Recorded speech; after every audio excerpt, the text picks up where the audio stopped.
the Know Your Gear podcast. The Know Your Gear podcast is brought to you by Patreon members, channel members, and viewers who like and subscribe. Thank you for making this possible. Hey everyone, welcome to the Know Your Gear podcast, episode 417, Father's Day weekend. This will be fun. I think it'll be a fun show. I hope everybody's excited. And what else? I just hope you're excited. That's all. As I refresh my screen. Okay, so a lot of stuff to go over. First, some announcements that are probably pretty important. The first being that we do have a winner for the American limited edition Fender Telecaster. I put it in the description down below, which is the winner is... Well, I'm just looking to make sure I have it for you guys. It's Rick Shandley from New Mexico. Now, this is the interesting part. He was the second winner because the first one didn't respond. We pulled a random winner again, and we sent him an email, and he responded. So Guitar Center already sent out his brand new $2,000 limited edition Telecaster, and Sean is going to send him out a shirt soon enough, so he'll have a Know Your Gear shirt to wear with that guitar. So thank you all for entering that, and thank Guitar Center for giving away a $2,000 USA limited edition guitar from Fender. That's pretty cool.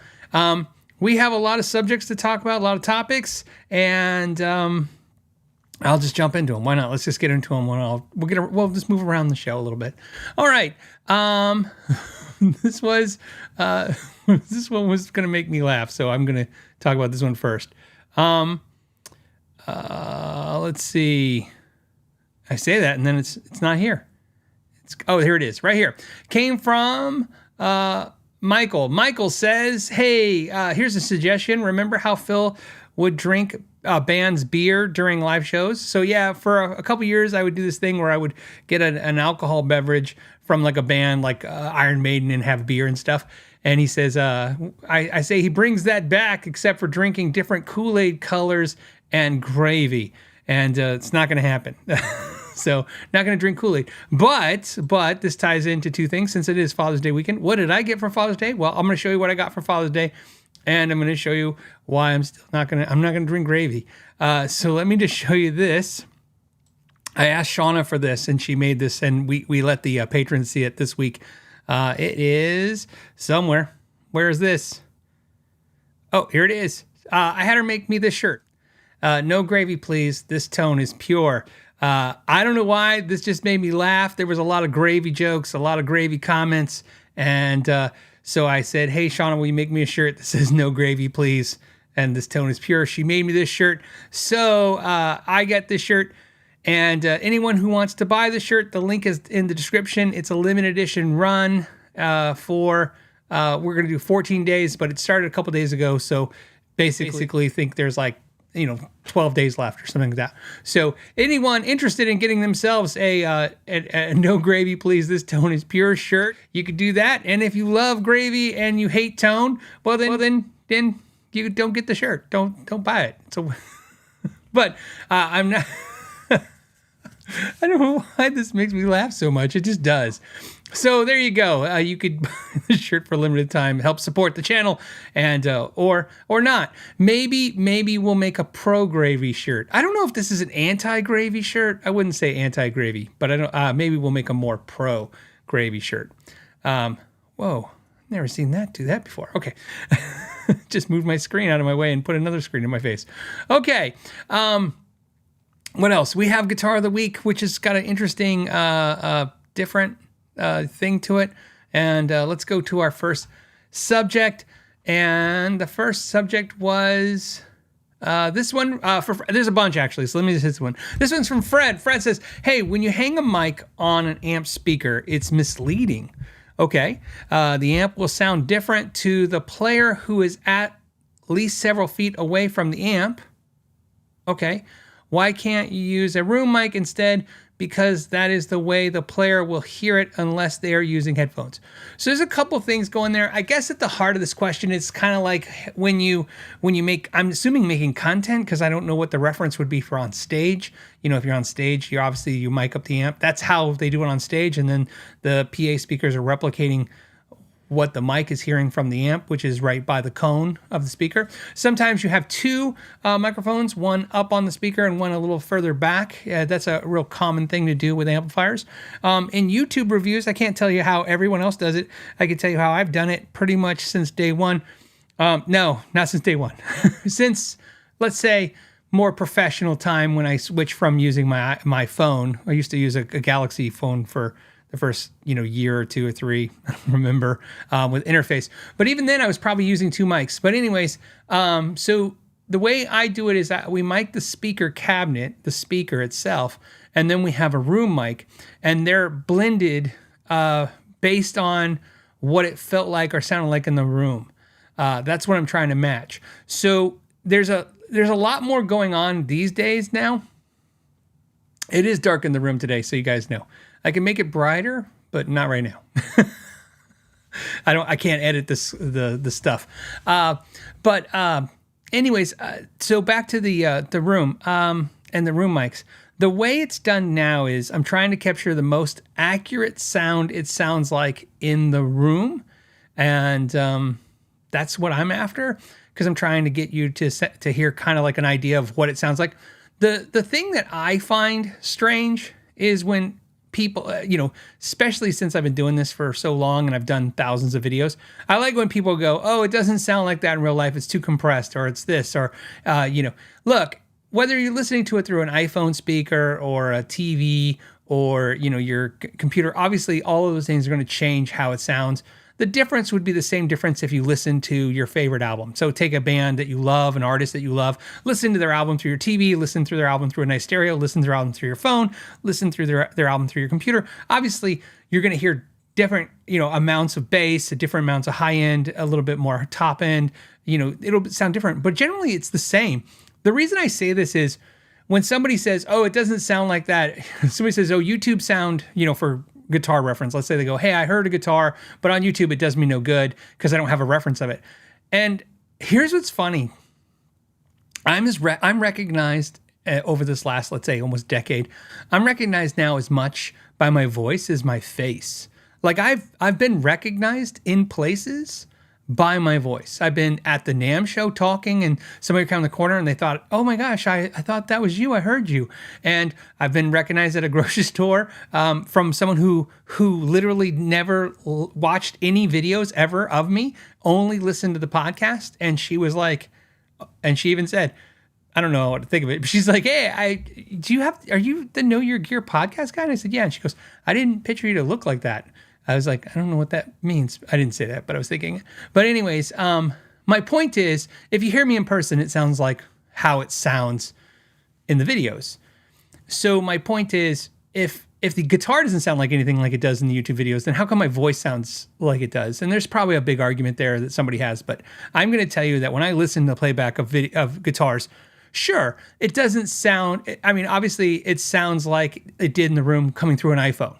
It sounds like it did in the room coming through a TV. It sounds like it did in the room coming from, whatever source you're using. But I find the source you're listening to it has more effect on how it sounds than the source I recorded it, especially the way I do it, where I don't reamp, I don't multi-quad track or whatever. You have to understand, I do no recording whatsoever, no professional recording whatsoever. I don't do any kind of that. Everything I do is just to give you a streamlined listen to what I have in the room. So that's why there's 2 mics, and they're blended. I blend the mics. So sometimes you're listening to very little of the amp. And so what I'm after, if this helps your question, Fred, what I'm after is to eliminate my string noise. So when you take a microphone and you pull it away from the amp, the problem is I'm not in a stadium. I'm not in a studio like a lot of channels. I'm in a room that's like 10 by 10 or 12 by 12. It's a very small room. The string noise, the actual hitting the strings, the percussive, that comes through the microphone. So you need a microphone up on the speaker when you're playing it, so that you can blend back out, so that you don't hear so much string noise, and that's what you're doing. But in my opinion, here's why I feel that way. If you were to say, yeah, but everything you play sounds like you, sure, I hear that a lot. Everything sounds like the artist. Everything sounds like the YouTuber. Absolutely agree with you. I think that's helpful. When I know how a YouTuber sounds, I can listen to the gear and go, well, I know how they usually sound, and this sounds like them, but there's a little bit of difference, and that helps me too. It's almost like I told you, everyone's biased. It's just nice to know what the bias is. I think everyone, once you know their sound and how they play, you know they're typically going to get certain sounds out of everything the certain way. That helps you kind of discount a little bit of the sound and weigh it in. At least for me, that's how I like content. What I don't like is I don't like polished audio content. I'm not really into that at all. Some people love the channels that really make the gear sound amazing. I personally think not only are they're not so much doing a disservice for us, but man, they really are screwing over the companies. I've had companies argue with me about their gear and the way it sounds, and they'll say, so-and-so, you made a video of our gear and it sounded amazing. I'm like, yeah, your gear does not sound like that. They're amazing. Their recording engineer skills are top par, fantastic. But your gear does not sound like that. And my favorite thing that ever happened, there was a piece of gear that I thought, look, it was hard to coerce a good tone out of it. And I remember, a couple of the channels that do the polished, and make everything sound great videos. I got a lot of heat for it. A lot of people were like, man, you made that thing sound really bad. And I felt pretty horrible about myself. I was like, man, I guess I did. To the point where I was walking the NAMM show and that company stopped me. I was by outside their booth, but I was just walking by and they stopped me to tell me how bad I made their gear sound, this one particular thing. And I, obviously I wasn't offended. I was just like, yeah, I understand. But I told him, I said, it doesn't sound very good. I was the best I could get out of it. And it's not a good sounding product. And here's what I can tell you now. That was easily 6-7 years ago. That product flopped and it's gone because no one could get a good sound out of it. No, that's not true. Really super talented musicians who are really good at recording and playing, top level players with top level recording ability, they were able to get you a sound out of their videos that sounded good. But that was not an accurate representation. It was not really good. So I guess if that's my answer to the question about the miking cabinets and stuff, and that's how I try to do it. Like I said, my goal is to always make it sound like it does in the room that I was in. How does it kind of feel and sound and give you the idea? I don't know. Here, if that helps. Probably doesn't help at all. Okay, so let's go to the next topic. What's the next topic? The next topic was it's right here. Let me pull it up. Actually, I had it pinned aside. And it came from Antique Rocker says, hey, PMT, the UK's biggest chain of guitar stores, has closed. Is this due to a loss of sales to Thomann, Sweetwater, and Reverb, or a drop in the guitar market? So obviously I'm in the US. I live in the US, and I know very little about PMT other than they had a YouTube channel that I thought was pretty good. And obviously, I'm aware of them industry aware of them.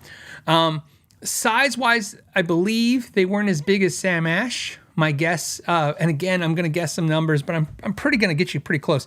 15 stores or less. That's what I got. Again, I'm not, I didn't look up every detail about them. So obviously, Sam Ash, I think I don't even remember what Sam Ash was. Wasn't it 60 stores? Maybe it was 70. I can't remember. So I think Sam Ash is a bigger company. Funny enough, though, I remember. I think PMT was like a 40 million, maybe 50 million a year dealer. Where I think I don't remember what Sam Ash was, but obviously bigger than that. So again, I would think of them. The reason I'm telling you this is because I kind of relate them. Just like you kind of relate Thomann to Sweetwater, I would relate PMT to the Sam Ash brand. In other words, the idea that it's a mid-tier big store, right? Like, I guess you understand what I'm saying. Not as big as Thomann by any means, but big, just like Sam Ash was not as big as Guitar Center. So obviously they closed. What I know about what they're closing is the patrons were talking about it. They were saying that basically it was like just closed, and literally if you had an order pending and you paid for it, you're not getting your order. I'm sure a lot of people are going to file complaints with their credit cards companies and stuff like that. the important part is you got to understand this is kind of like last week's session, which actually got really intense, and we'll probably talk about some more with the Klon debate. There's a lot of things that I find that people talk about in the industry, and I want to be very clear about this. Everything I talk about, whether you realize it or not, when these topics come up, is from the consumer side. I really don't care about the business side. If you listen to me talking about most things on my channel, I'm always advocating. I'm an advocate. I'm a consumer advocate. That's how I look at myself and my channel. That's what I long for. That's what I try to do. When I'm pointing out flaws with companies, it's to improve things for consumers, whether that be to show the company their flaw and hopefully they fix it, or show the consumer what to be aware of. And so a lot of times I'm looking at channels and their reactions to things are very like the business side of it. In other words, like, look how hard it is for the business. I'm like, well, so I just want to let you know, just maybe I've never been very clear about that I always advocate for the consumer. So in this case, the store going out of business, what I can tell you is that the market is very tough. And that is before you add any new problems. Okay, so everybody's talking about the current problems like the tariffs and all this stuff. I'm not saying that particularly with PMT, but I'm just saying when everybody talks these problems, I'm like, you understand there's already other problems at play. The problems are the consumer literally wants to do business a certain way. They have spoken. They are doing it the way they like to do it. And some businesses are not adjusting well. If I was going to give some insight into the market to any companies watching, as you guys know, a lot of companies watch this podcast, which I guess I'm happy about, but also it's weird, right? To know that I'm talking to people in the industry because they're listening right now. They need to be adjusting. The market has been adjusting for the last decade. And what I mean by that is like PMT is a perfect example. PMT had the same problem that Sam Ash has, okay? It's really the same problem if you think about it. It costs a fortune to acquire customers. When I say it costs a fortune, I mean not only in advertising time, getting the customer to actually physically go in a store is very hard. It's much harder to get them go in a store now than buy online. It's much harder to get them to pull the trigger on a purchase without taking tons of information. In other words, they spend more time in the store. So think about this. The cost to get the customer costs more. The cost to get the customer to make the purchase costs more for the stores. And more importantly, the customer is demanding a better deal, right? And sometimes that deal is price, like give me a better price. And sometimes that better deal is service. They want more service than what the stores are used to giving. And so the reason I bring that all up is the thing that kind of hit Sam Ash hard was you have some big entities gobbling up the market, Amazon. And again, Europe would have Thomann and Amazon. US has Guitar Center, Sweetwater, and Amazon. But to say that the big stores, that's the core of this question. He's like, do you think that that's the big stores, Thomann, Sweetwater, is that what's hurting PMT? Well, yeah, of course it's hurting them. But what also is hurting them is their failure to recognize the change in the market. The change is, if I said this before, I want to say 30 years ago, I could almost say 20 years ago. 20 years ago, so what were we talking about, 2025? We're talking about 2005? 2005, it was probably changing in 2005. In other words, this statement is actually not good advice in 2005, but it would be good advice in 2015. In 2015 and prior, I would say brands make the store. Customer walks in your store, in a guitar store, they see Fender, they see Gibson, they see Gretsch, they see Sir, they see Tom Anderson, they see premium brands, and those are kind of boutique, but you understand, just the premium ones. Let's say Marshall, let's call it what it is. It's Marshall, it's Marshall Vox, it's Fender Gibson, right? It's, those brands, the premier brands. You walk in a store, if they have those brands, you are in a real store. You walk in and you see off brands, and you're like, oh, this is not the store to be in. I don't think that's the case now. I don't think brands make the store anymore.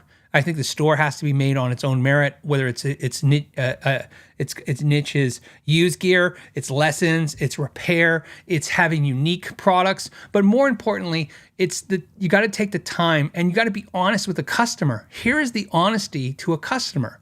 When a customer walks in and says, hey, I want a Vox amp, I want a Marshall amp, the retailer has to say, look, we will not be in business selling those brands. You know, those brands have high buy-ins that put pressure on us. They have particular, and I'm not picking on those two particular brands. I'm just giving you a suggestion of just the high-end brands. They have demands of what you have to buy in. They have demands of what you have to carry. They have expectations of certain products that are going to be in stock. You're going to have to do that. The customer wants a discount, a deal. The big dealers are advertising those deals, and if they're not, they're willing to give them to you under the table. In other words, without privately through email or whatever. And you don't have anything unique because you have a let's just use a Vox AC15. Everyone who has Vox has a Vox AC15. You know, there's no like, I have the Vox AC15 with the special feature, and so if you don't like it, there's nowhere else to get it. Everywhere you want to go, there's this product. You can get it anywhere, and you can get it cheaper.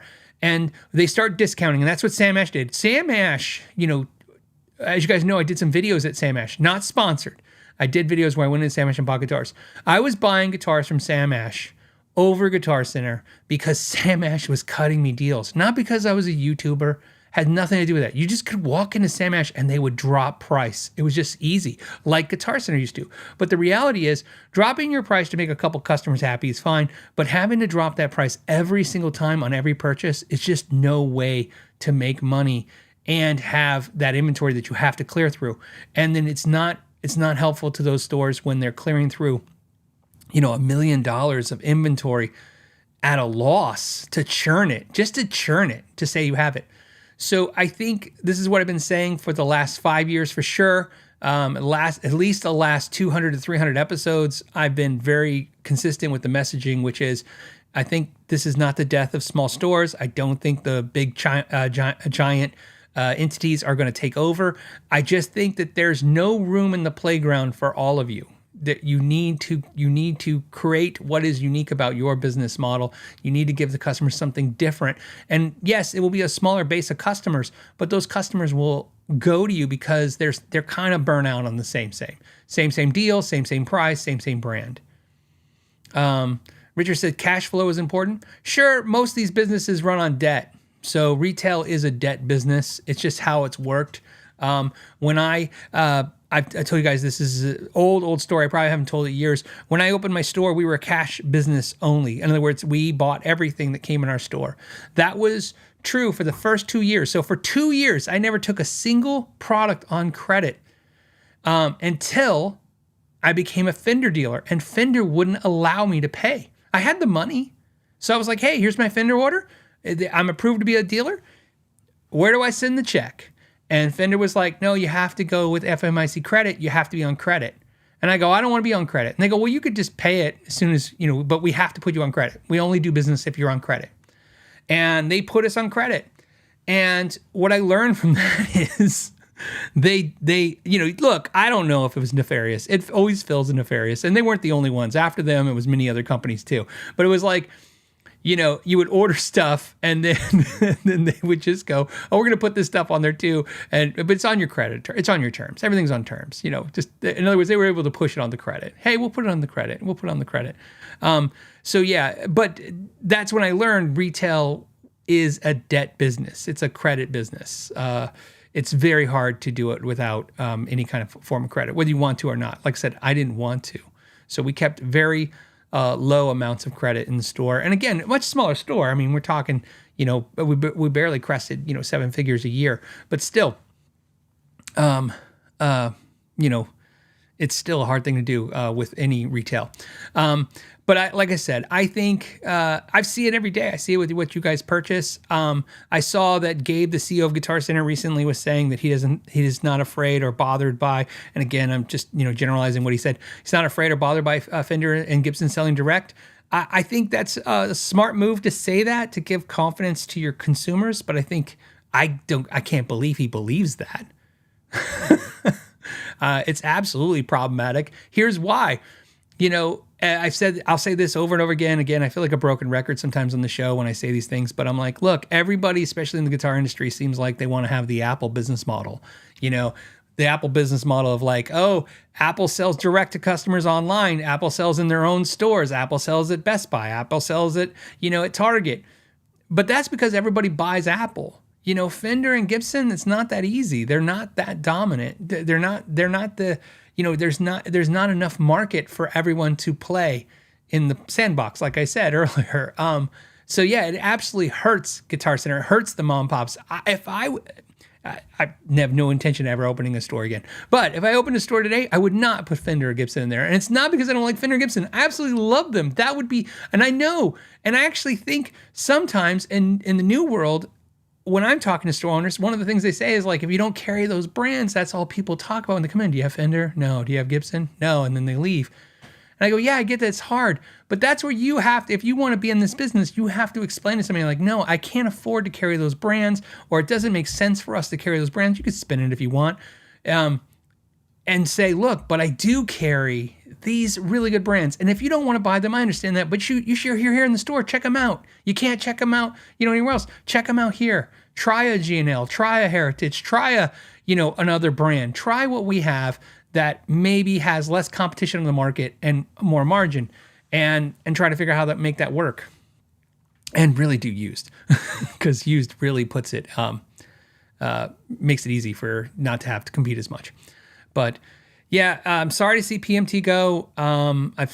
Everybody's out there probably going, for the, hey, all the mom and pops are closed and all the guitars doomed, I'm sure.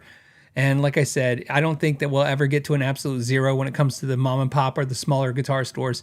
But it is going to get a small market because, again, the ones that haven't figured out what they do that's different than anyone else. I got a saying. I want to say it. My mom always had these amazing sayings. I love them all. She always had funny sayings. And one of them is, my favorite is, never mess with anything that's not afraid of you.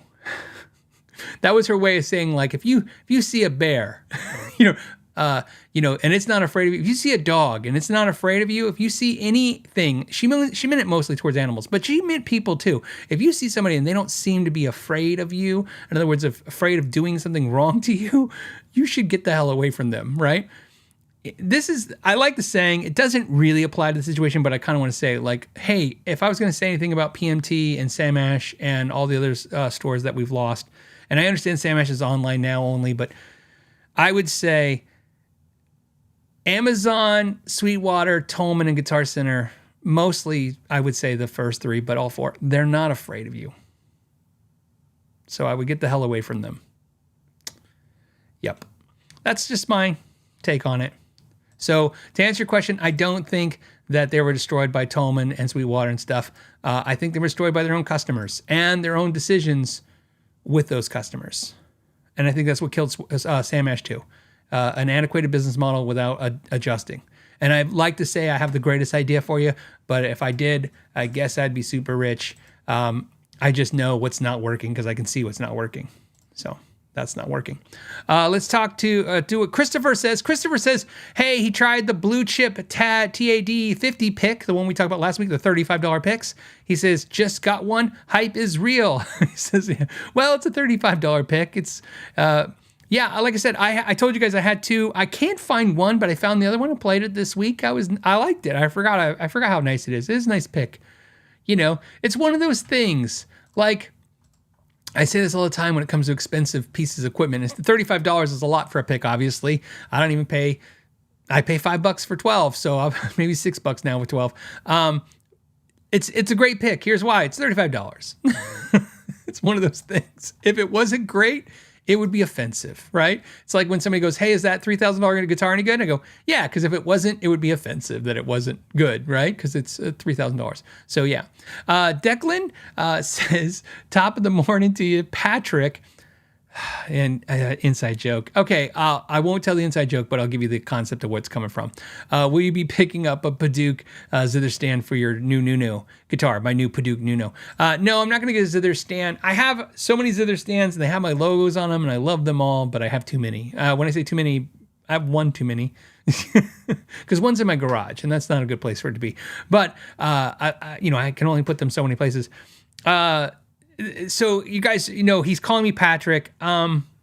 I told you guys I'd give you an update of the Nuno Bittencourt Padauk story, which is I bought a $2,700 Padauk guitar and Nuno guitar, and I showed it on the Guitar of the Week 2 episodes ago, and I noticed there were some issues with it. I discussed those issues. For those who are interested, you can go back to the other podcasts. Just hit the Guitar of the Week sections, and it'll tell you. Last week, I countered some of the people's criticism, saying that the guitar was fine. I showed why my other Nunos aren't like that. So today is officially 2 weeks. It's been 2 weeks since I've contacted the store about the guitar. On Wednesday night, I decided to contact the store again and say, hey, I haven't heard anything. I'm, not being pushy, just looking for an update of anything, right? Have you even talked to Washburn? They said they were going to follow up. They did. Within 24 hours, the store responded to me with very strange response. I'm not telling you guys on purpose because the situation is not resolved, nor does it look like it's any closer than it was 2 weeks ago. One of the reasons being that I actually contacted Washburn themselves and said, here's the issues I'm having. And, I'm not trying to throw the store under the bus, but I'm like, hey, it's been 2 weeks and the store's not understanding what I'm saying. So you guys know the store sent a response to solve the problem, and it was like they didn't read the initial email issue. As you guys know, the nut sticking out of the neck and the other issues, mainly that one's the big issue. They were like, hey, we can send you some pickup screws for your pickups. And I'm like, okay, I already told you guys I fixed that. I resolved that. Those going back to the, and then, so I reached out to Washburn, and to their credit, they responded to me within 1 hour, but they called me Patrick, which I thought was funny. So I shared with the patrons. I said, hey, I got Washburn. I sent them the problem, and Washburn responded back to me, but they responded back to me calling me. They said, hey, thanks, Patrick. And so I did, just to be totally transparent, I did make a joke at their expense to the patrons saying, I don't think the Washburn motto is attention to detail after looking at the guitar and now their email responses. But anyways, I did respond to that email, and the last email I got was they're gonna send it up the flagpole and have somebody look at it, right? You kind of know what that is. I don't know. So we haven't got anywhere is what I'm trying to say. That's that. So it's, and here's what's great about this. I like sharing this. I wanted to share more, but there's no more story to tell. I will tell you though, that I'm sharing this with you. I will share you where it ends, where whatever happens, I will divulge to you what they end up doing. If they do nothing, if they do something, keeping in mind, like I told you guys, I'm fine. I bought the guitar. I think the guitar is defective, but I'm willing to keep it because there's other things I like about it. Like I said, that it's 8 pounds instead of 9 or 10. It plays fine for the most part. And, I just don't, I think it's a B stock in my opinion. And I would like to get a B stock price if I can. That would be nice. But if they don't want to do that. And also I thought I would share with you guys, because I think you guys all think, which is fine. It makes sense. You guys all think because I'm some YouTube personality or I do stuff on YouTube that there's somehow some different level of service. And you hear it from YouTubers all the time. I don't know where it happens. Maybe if you're Rick Beato. I've personally witnessed Rick Beato. I watched him get insulted in front of him by a company. It wasn't a big insult, but it was like, if I was Rick Beato, I would have been pissed. But he wasn't pissed. Anyways, I told that story once. The point is, I think you guys don't understand. Companies care or they don't care, and it doesn't seem to matter who it is. And I'm not saying I should get any kind of better service. That's not what I'm saying. I'm just saying I know you guys sometimes think like, oh, well, of course they won't be, you get the idea. I'll just share the whole thing with you. So, okay, what else? And then, the 11 says, I found one of those Nunos for $800. You should buy it. I would pay you $18 for it. What is it? $19. I'd pay you double. You find it, you buy it for $8, I'll buy it from you for $19. You'll make $800. But if you buy the wrong one, because there are $800 ones that are not what I have. So it's one of those things. I learned that. You know what? I should be cautious. I did do this once in my store, and it was an awkward moment. Not for me, but I did sarcastically. Somebody said, oh, you're charging X amount for this guitar, and I could buy it for this, and it was like dirt cheap. And I said, oh, you buy it for that and I'll pay double what you paid for it. And then they bought it and they came in the store and were like, that's not the same guitar. Do you see what's different? In fact, you shouldn't have paid what you paid for it. So in that caveat, that's my caveat. You got it. If you buy a Nuno N4 Padauk, USA made one for $800, that's not broken. I will pay $19 for it. So, because that's a good price if you get them on for $2,000, under $2,000. Jerry McKinsey said, Washburn's not afraid of you. No one should be afraid. That's not the point, but I understand what you're saying. So, I don't even think anybody knows that I have a YouTube channel. I don't advertise it. I don't use it like I don't say like, hey, I'm Phil McKnight and I have a YouTube channel and I have a problem. In fact, I generally don't use my name at all. Not even my first name, Phil. I just say, hey, I have an issue. Can you guys look at it? And because I don't know. I find it usually works against me than helps. It doesn't help you. It hurts you. It's what I found. So, okay. But anyways, anyone wants to call me Patrick. I will tell you this and make sure a lot of you happy. Patrick loves gravy. Jeff G did a super chat. I don't see it there. So if I see it, I will grab it. If not, we'll figure it out. Let's go to Roger. Roger says, hey, Phil, any chance of more Hills on the channel, torn between the Hills HN6 or the Bowden Essential? Love the podcast. Yes, I have all the Hills guitars. So let's, just to be clear for those interested, I did a video of Hills guitars. In there, I did some critiques. They addressed and fixed those critiques. You guys did some critiques. They addressed all your, apparently they were just like in the mood to fix their whole thing. They went through all the comments you guys put in the videos and made all the fixes. I'm not kidding.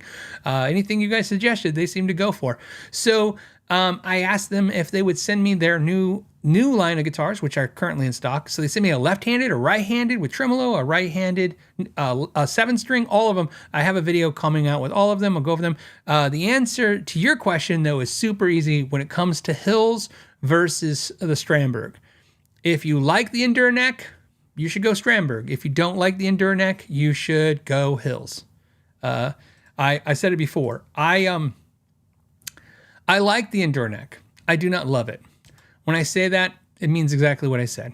I got used to it. I played it. It's fine.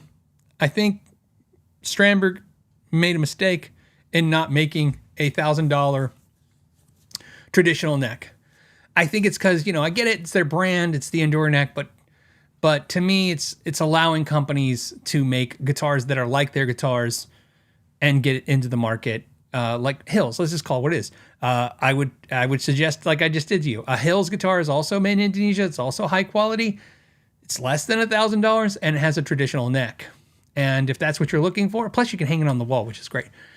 So to me, the Hills is better than the Strandberg for those features. So it's okay. Chris Goodwin, what's up, Chris? He says, hey, happy Father's Day. Have you tried the Katana bass? Yeah, the amp.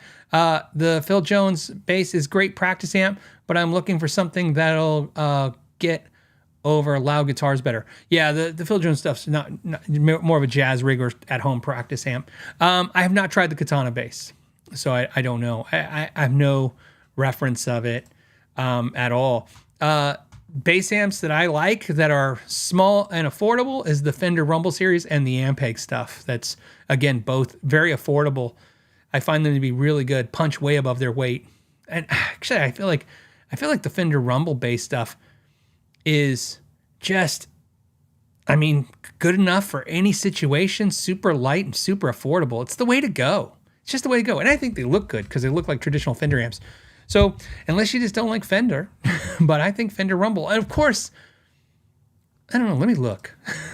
I have this, with all the world and the pricing and everything, sometimes I suggest something and then I go, oh, and later I look and I go, oh, I didn't realize the price has gotten crazy. Oh no, this is legit. Like I would get, I can't imagine, Chris, you couldn't play with the 112, and the 112 is $329, and it's back ordered. But when do they say? In June. Oh, they'll have it in June. It's 22 pounds. Here's the thing. It's 22 pounds. It's going to feel like 8. It feels like nothing when you pick it up. You feel like super strong. And that's the 112. You could get away with the 112, but the 210 is going to take you to 850. But they have a 115, right? Yeah, the 115. Look at that. 5. There you go. 579. It's in stock. Hey, you're in Arizona. It's going to come to you basically. If you buy it today, you'll have it by Monday. Down in Tucson, I would imagine. And 34 pounds. Super light. So I highly suggest that. I like them. They sound good. I don't know if great's the word, but good. Like I said, I get with them. I literally could take them, play them anywhere, and get any sound I want, and feel happy. So, and that's all that really matters, is that you feel happy, right? RM says, hey, scored a Rumble 500 for $200. Yeah, well, think of this, and don't even forget used. You know, if you could check out used, sure. Zim says that's the amp I play. Yeah, Zim's got he's got an extra. He made one amp because he has one with a broken head. He made one into an additional speaker cabinet and put a speaker out so he can chain them. So makes total sense. Again, for the price and the, it's just hard to beat.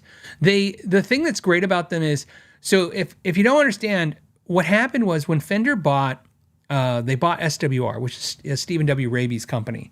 And so Fender bought SWR, and then this is what somebody at Fender who was in charge of the SWR line told me. So just want to make it clear where the information came from. They told me that when Fender bought SWR, a lot of the SWR product was not properly UL rated. And that they had, because they're a big, multi-million-dollar company, Fender now, they were like, this all has to be corrected. So Fender got a lot of flack from the bass community for making the new SWRs not sound as good as the old ones. And so a lot of people are like, think the Fender era SWRs weren't very good. And he was even telling me, he's like, well, it's kind of true, because we had to change some things for safety reasons, I guess. I don't know. So anyways, one of the things they did is they came out with a Goliath line. No, not the Goliath. What was it? Go-Lite. The Go-Lite line of SWR. And what they were doing was they were making cabinets out of something called a Kume. I don't remember the spelling. It was like Okoume, a Kume, something like that. Which was apparently a wood that's super light, but they used in Asia to make boats out of, like, little paddle boats, not like ships. Anyways, super light, very strong. They were making these cabinets out of them. They were pretty expensive. And then when Fender bought KMC, in the KMC purchase, they got Gensgens, which was Jeff Gensler's company, who was still working with the company. And so they had 2 high-end bass lines. And they were going to merge them into one line. I actually interviewed, general interview, to be a product manager. At the time, they were courting me a little bit, which I thought was nice. To do that, to maybe take that position, which I was totally going to do, because I'm like, that would be like the cool thing. I've never done that. I like new stuff, to do new things. And before that could go any further to a real thing, Fender had sold off KMC, and Gensgens was sold off, and then they decided to shelve everything, and they shelved SWR. Now, the reason I tell you that story is I always thought it was interesting, because at that time, SWR, they were using the Go-Lite heads, which were very good, by the way, but they were Class D amps basically made in Taiwan, because that's where pretty much all the Class D stuff is made. And they then, coincidentally, within a very short period of time, I want to say a year after shelving SWR as a brand, they came out with the new redesigned Fender Rumble series that we now talk about, right? And the Rumble series, if we go back, I'm pretty sure I'm right. Let's take a look at one. It is obviously Class D power amps, which are probably Class D's made in Taiwan. And the cabinets are made of that same material, Kume. Let's see if it says. Does it say? Does it say somewhere in this? I don't know. It might take forever to read. Okay. Huh. It's not saying. I'm pretty sure I'm right. I don't see it in here. And I don't want to take too much time, because I feel like it should be something that they it's pretty upfront. Let's see. Sweetwater usually has a pretty good, quick description of them talking about things. Let's see. Yeah, like the cabinet. Nothing, huh? Oh, you know where they might have the information? Let's look at actually cabinet, not a combo, because the combos will be made. So here's the cabinet. Let's see if it's light like that. Usually they tell you what the cabinet is because it's... Okay. Anyone see it? This is lightweight plywood. All right. So anyone want to look that up and confirm that for me? That'd be great. Put it in and that'd be great if we could see. But I'm pretty sure it's the same material. So what I'm basically getting at is, I believe, for no real reason, no factual, somebody told me specifically, but just in my gut instinct of that whole situation, that the Rumbles are really just cost-effective versions of what those Go Light SWRs are. So, which is why I think they do so well. And I think it was smart. That was a really smart thing for Fender, because Fender really saw that coming. They saw that the cheap bass amp thing was going to be a thing. Because, you could say to anyone, like, cheap gear is going to be the future. But, with bass amps, cheap bass amps, basically bass players at this point, it's got to be light and it's got to be a very affordable amp. Because the thing is, I remember talking to Ampeg when they were talking about how the fact that no one buys A10 cabinets anymore. And they were like, yeah, the problem with A10s is just really heavy. And I said, well, you can make, lighter versions. And the guys at Ampeg were like, yeah, the problem is they were trying to tell me what the problem, they're like, the problem with 810s and 300 watt, tube amps is, just nobody plays loud shows. And I said, no, that's silly. That's not it. I said, when everybody was buying 100 watt tube amps for guitar and giant bass rigs, I was playing that in a bar. I used to play in bars with a band with a 215 and a 410 cabinet with a 1600 watt, it was 800 watts mono bridged, power amp with an SVP preamp. I said, no, people were insane. All us guitar players and bass players, we were insane running giant rigs we didn't need. Why? This is what I told them. I said, why I believe bass players stopped buying and carrying 810 cabinets is because the guitar player on the other side of the stage stopped bringing a stack. I always had to buy, as a bass player, whatever would compete, whatever the crazy guitar player was doing. So once the guitar players started bringing 112 combos to the stage, and then processors, like now, the last 4 times I played out, the guitar player was running a direct to PA system rig, like an Axe-FX or a Kemper or a Helix. So you think I need an 810 for that? I was like, I did one gig where I brought a 112 bass combo, and it was just ridiculous. I didn't even need it. It was a waste of time because the guitar player was running direct. So I said, I think that's what killed those big bass amps, is that the guitar players got sane or they got old. They got sane. It's maybe getting old and sane is the same thing. I don't know. So they definitely got sane. Let's go to another subject. This one is one I'm excited for, except for it is this one's from Michael. Now, Michael, I felt bad. I captured this last week, and I gotta tell you, it hit me kind of hard. Okay, so Michael sent this to me right before the show. It just caught my eye. I don't remember if it was an early riser question or an email, whatever came in. And it was, hey, I've worked far too many days without any time off. I totally, like, when I saw that, I was like, I got to knock it off. I've gone now like 3-4 months without a day off. I'm not complaining. I have a very good job, right? I'm not complaining about my job. And when I say I haven't had a day off, I mean, some days I'm only working 4 hours. But it's, Shauna mentioned to me, ironically, right before, Michael, I saw your email saying, you've gone almost 4 months now without a day off. Could you take a day off, maybe chill and relax? And I was like, I'm taking half days. It's fine. Anyways, so I was like, I kind of understand. I felt a little drained and overworked. And he said, hey, what's the happiest guitar news that you've heard this week? And I was like, I don't have any. Last week it was like, oh, Klon's being sued. Grumblings about some company going out of business. Some companies dying because of tariffs. It was just like, oh, man. But guess what, Michael? I was determined. So, all week All week, every day, I made time to take mind share and go, I'm going to find something exciting to share on Friday. Nothing was happening. In fact, there's 3, maybe 4 exciting things that I'm not allowed to tell anybody until July. And I was like, oh, well, that's not going to help anybody today. But Michael, then something happened and I want to share it. And I'm super excited about it.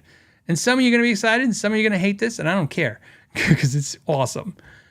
So for Father's Day, I don't know if you guys saw, Kiesel Guitars is doing something really cool. I'm going to share it with you. I think it's awesome. It's the most excited I've been about a guitar thing in months, and I didn't know anything about it. Like to point out, I saw it this morning, like the rest of you. I've been actually talking to Jeff all week about something, and he didn't even mention this to me. They have decided to do for Father's Day, so get the idea. I don't think it's just for the weekend, maybe a week or 2. I don't know. It's limited. They're doing kits. They're doing a kit. So let's get into this. So they're doing a kit.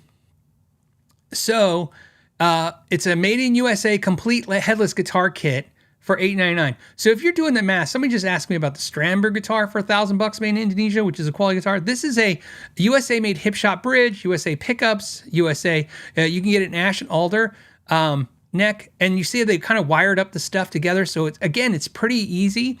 And then I want to go into it because they did some pretty cool things. I built one out. You see the one I built out that I thought was perfect was $9.59. So granted, that added $60. And what I did on mine is scale length was set. You can get alder ash. I honestly think if you guys get ash, the way they're going to give it to you, it's going to be perfect. So you don't have to sand it or anything. I don't think you're going to have to. And you don't have to paint it. I wouldn't paint the ash. The alder you might want to paint. So $50 more and you get an ash body. And it'll probably make the guitar lighter as well. The neck wood is, you can get maple or you can add roasted neck. The roasted maple I think is worth $100. But again, you try to keep this fun and reasonable considering you're talking about a $1,000 guitar. You can have 22 or 24 frets for free. I picked 22 frets. You can see I was playing with this earlier. Thinner neck for $60. I personally, unless you like really thin necks, I'd stay away from the thinner neck because their regular neck is not a thick neck. It's a thin neck. Fretboard wood, you can pick ebony or rosewood for no charge or royal ebony. And I was like, rosewood, there's ebony. So either way, no charge. The radius, this is cool. You can get 14, 10, or 12. I picked 12. As you know, it's my favorite because that's what's on my Delos. You can do compound for $50. That's up to you. This is the other thing I thought was cool. You could pick your inlays, no charge. So you can have the solid dots. I like the offset dots. That's inlay material. Same thing. Mother of pearl's free, or you can add for lumen lays and acrylic and stuff like that. And then frets. You can get regular nickel frets or nickel jumbo frets. I would go with the regular frets for the most part. I like jumbos, but I don't think you need them. And then electronics, you can actually pick the pickups. I mean, they charge you for the other upgraded ones, but you can pick if you want the lithium, the Holdsworth, or the beryllium. And I think they'll probably charge you. Charge you if you want to black out the whole pieces stuff. And then hardware options are pretty basic. The bridge is just tremolo for $100, or I like personally for headless guitars, I love the hardtail. I'm not a big fan of the tremolo, of any tremolo on a headless guitar, much less on this. That's just my preference. I'm just sharing with you guys because I wanted to. And the knobs comes with black plastic or black knobs. And I thought you could get the wood knobs, which I have on my acoustic headless Kiesel. That gives you a look. And that's going to look like my Nuno Bittencourt in 4. And it's made in the USA. And it's less than $1,000. And they're saying it could take up to 6 weeks for delivery. So 6 weeks. I don't know. I thought that was pretty cool. A lot of people have been asking Kiesel to do kits like Carvin used to, and they're not really, really interested in it. But he said, I sent him a message. I said, hey, I took a screenshot. I sent it and I go, that looks cool. And he said, yeah, I thought it'd be something cool to do for Father's Day, have some, and get some people into some USA made guitars for $100,000. And again, they'll just have to, I guess, assemble the neck and put this hardware on. But I thought it was cool, man. I think it's a cool idea. If you've been thinking about a headless guitar, this is under $1,000. It's legit. There's no, by the way, there is no, like, this is the import bridge and this is the, how PRS does like the S2 series where it's like, yeah, they're made in USA, but then they start using import. This is the same stuff. If you're buying a Kiesel and they build it, This is the same stuff except for the body shape. I thought was smart of him. I don't know if you noticed. I don't know. Does anyone know what body shape this is? It's not. I guess technically it's the Delos. I don't know which one this is. So I kind of think it's its own thing. He didn't name it. No, kind of looks like a Delos. I don't know. I just thought it was cool. So Michael, that's the cool news. I know that's not. I mean, it's still $1,000 and $1,000 is a lot of money. But you know what it is? It's the right kind of $1,000 announcement. It's not like hey, we made this amp that was $400 now it's $1,000. It's like, hey, here's a way to get into a brand for you. I thought it was cool. I thought it was really cool. Smart play. Yeah. Wow. Okay. So there's my good news, Michael. I was determined. And the other good news is obviously the Helix Stadium came out, the announcement. The only thing about that, and some people ask about that as well, what do I think of the new Helix Stadium? If you guys haven't seen, Line 6 has released the newest version of their Helix, which are what seems like what I saw, a much higher quality version of what they've had before, something that's definitely more competitive with Axe FX and Kemper. Not a whole lot of negatives from me, mostly all positives, everything I liked. I liked the price points, although, hey, it's not cheap. They were like $1,800 for the LT and $22 for the Deluxe, although I thought that was within reason for the market for what they're competing with. The only negative I have is I was like, cool. And I went to Sweetwater to order one, and I was like, well, maybe I'll do a video of it. And they're like, oh, they're not out. I'm like, well, wait, when do they come out? And I couldn't even find that. And I was like, oh, well, is it? And then I listened a little bit more, and there were some things they said that were a little weird to me, like, hey, this is like, we haven't finished this. We photoshopped this on, and we'll be out. This will be in Gen 1. This will be in Gen 2. So what I'm trying to say is I'm excited about the product. I'm excited about the announcement. I'm excited about everything I saw. I'll be more excited when it's physically out and we can really see it. We'll see some videos and we'll know it exists. Angel asked, hey, Phil, are you going to build a Kiesel kit? I looked at Shauna and I said, hey, should I buy a Kiesel kit and do a build? And she's like, I don't know. And I said, oh, I know. I have a great idea. I'll tell everybody about it today because I thought it was fun. And I go, and I'll buy one and I'll make a video building it. And that way, in case you guys are a little nervous about building a kit, I'll just like, hey, I'll have a video where you can watch me build the kit. And then I went to the website. Okay, I want to show you. And let me click in it. And I was looking at it. And I'm like, well, if you're paying attention, they look like they've already wired the switch. This is all coming pre-wired. Obviously the hardware also that just screws in, right? The pickups just screw into the body. This next is going to bolt on. This is going to be a very easy kit build. I think the most of your time is going to be spent if you want to do something fun with the body, maybe staining it or painting it. I'm getting that maybe, you're going to solder a little bit. I have a video on soldering. You can watch that. You'll be fine. This is really, don't think of it as, if you're looking for your first kit that's going to be a little hard, this is not going to be a hard kit, especially with the quality. You got to understand. This isn't going to be like one of those, $200, made in China kits where it's like, okay, and then you're going to have to polish the frets and round over the fret ends and do all this work and level the fretboard and all this stuff. I'm picturing this is going to be more like Warmoth quality, where you put it together and you make some adjustments. But to answer your question, Angel, don't be surprised if I don't get a kit. I told Sean, I got to have like a reason to buy it because I already have 4 headless Kiesel guitars. I was like, I don't know, do I need 5? And then she thought, well, wait, we'll donate or something. I don't know. I don't know. I gotta figure it out. I don't know. I think it's Moray says I would sandblast it. Yeah, well, yeah, you could do that if you have a sandblasting thing. There's a part of me that's like, well, I could do something fun with this. So, I don't know. I'm like I said, I was excited. I thought it was cool. I just, it's like when everything's always like, hey, the price is raised and it's gotten crazier. I thought, hey, you know what? I really don't care if you have to assemble your guitar yourself if they're going to cut you the deal. So I don't know if that was fun. What is it? Is it time for Guitar of the Week? Speaking of that, let's do Guitar of the Week. Okay, so Guitar of the Week. Interesting enough, a thing happened. I just want to tell you.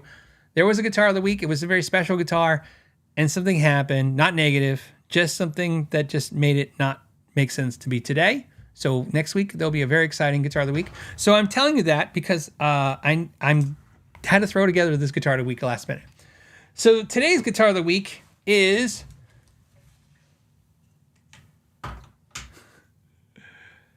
a BC Rich Gunslinger. I know. Wait, hold on. I want to show you. So if you guys watched, I did a BC Rich Gunslinger video, a guitar made in India that I had. I was lucky enough to have Guitar Center sponsor. They sent the guitar, so I didn't have to buy it, which was nice. They did a deep dive. If you guys saw, that was an epic fail deep dive. I would say not the worst deep dive I've ever done of a guitar, but it's in the, like, if I ever do a top 5 best deep dives, right? Like at the end of the year when I'm really desperate for content and a top 5 worst deep dives ever, it's in the top 5 worst. There's no way this guitar is not making the top 5 worst. If you guys remember, I had to polish the fret ends. I had to level a fret. There was all kinds of issues.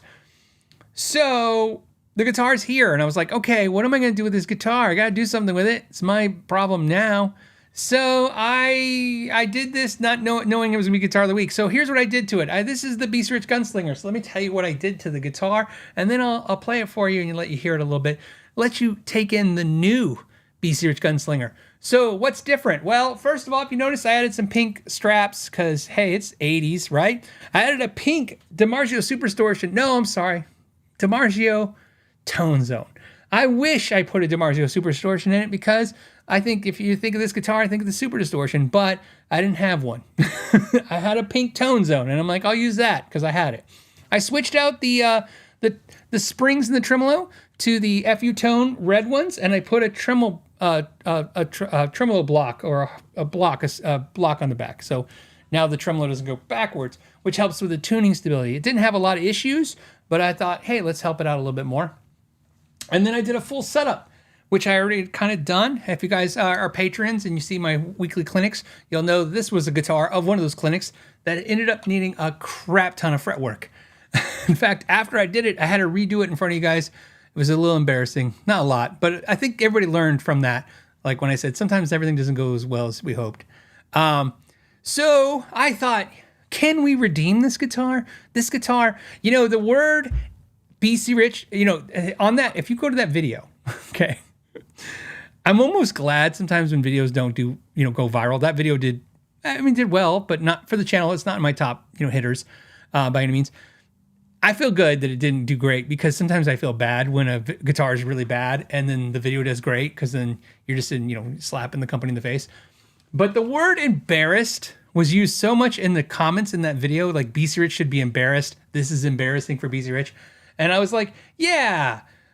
So can we redeem it? So I'm going to go plug it in, switch it up. I got a little, I'll play a little Guitar of the Week intro and let's do Guitar of the Week. Let's do it. Okay, so let me switch cameras and situate myself. Now it's time for Guitar of the Week. Okay, so what we have is the BC Rich going through an Ingles Steve Morris amp. It's a 20-watt all-tube head with a 112 cabinet mic'd up with an E609 by Sennheiser. The speaker in there is a Redback Celestion, and I'm running a room mic. I will mute my mic, and I'm running a backing track from Max Backing Tracks, which I think is hands down the best backing drum tracks on YouTube. I'll put a link to their channel, and let's go ahead and play.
Okay. So somebody, by the way, got to pay attention. Cassandra put a comment that says, it reminded me of Uncle Jesse from Full House. You know, I was talking to my patrons like a week ago or so, and maybe 2 weeks ago, and I told them that I wanted to be rich because of Uncle Jesse, and they said, from Dukes of Hazzard? And I'm like, no. No, Uncle Jesse from Full House. So funny enough, like, you know how like I saw John Mayer say he got into guitar because he saw Back to the Future and Michael J. Fox, you know, played that the red ES-335 Gibson, and he was like, that's what made me want to play guitar. I wanted to play guitar. Like the first thing that got me excited about guitar was watching the Crossroads with Steve Vai. I was like, oh, this is great. But when I would watch Full House, the TV show, Full House, Uncle Jesse, he had the bedroom and he always had BC Riches, and that was really cool. And I always thought, like, yeah, it's like, this is what Uncle Jesse would have on his wall. And so obviously, hold on.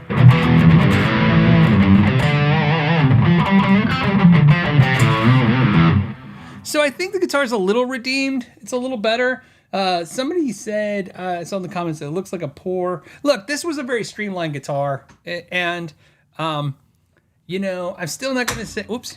Don't be careful. Don't hit the whammy bar. I'm still not going to say for $900 plus tax, almost $1,000, that's a good deal. I would not recommend that guitar.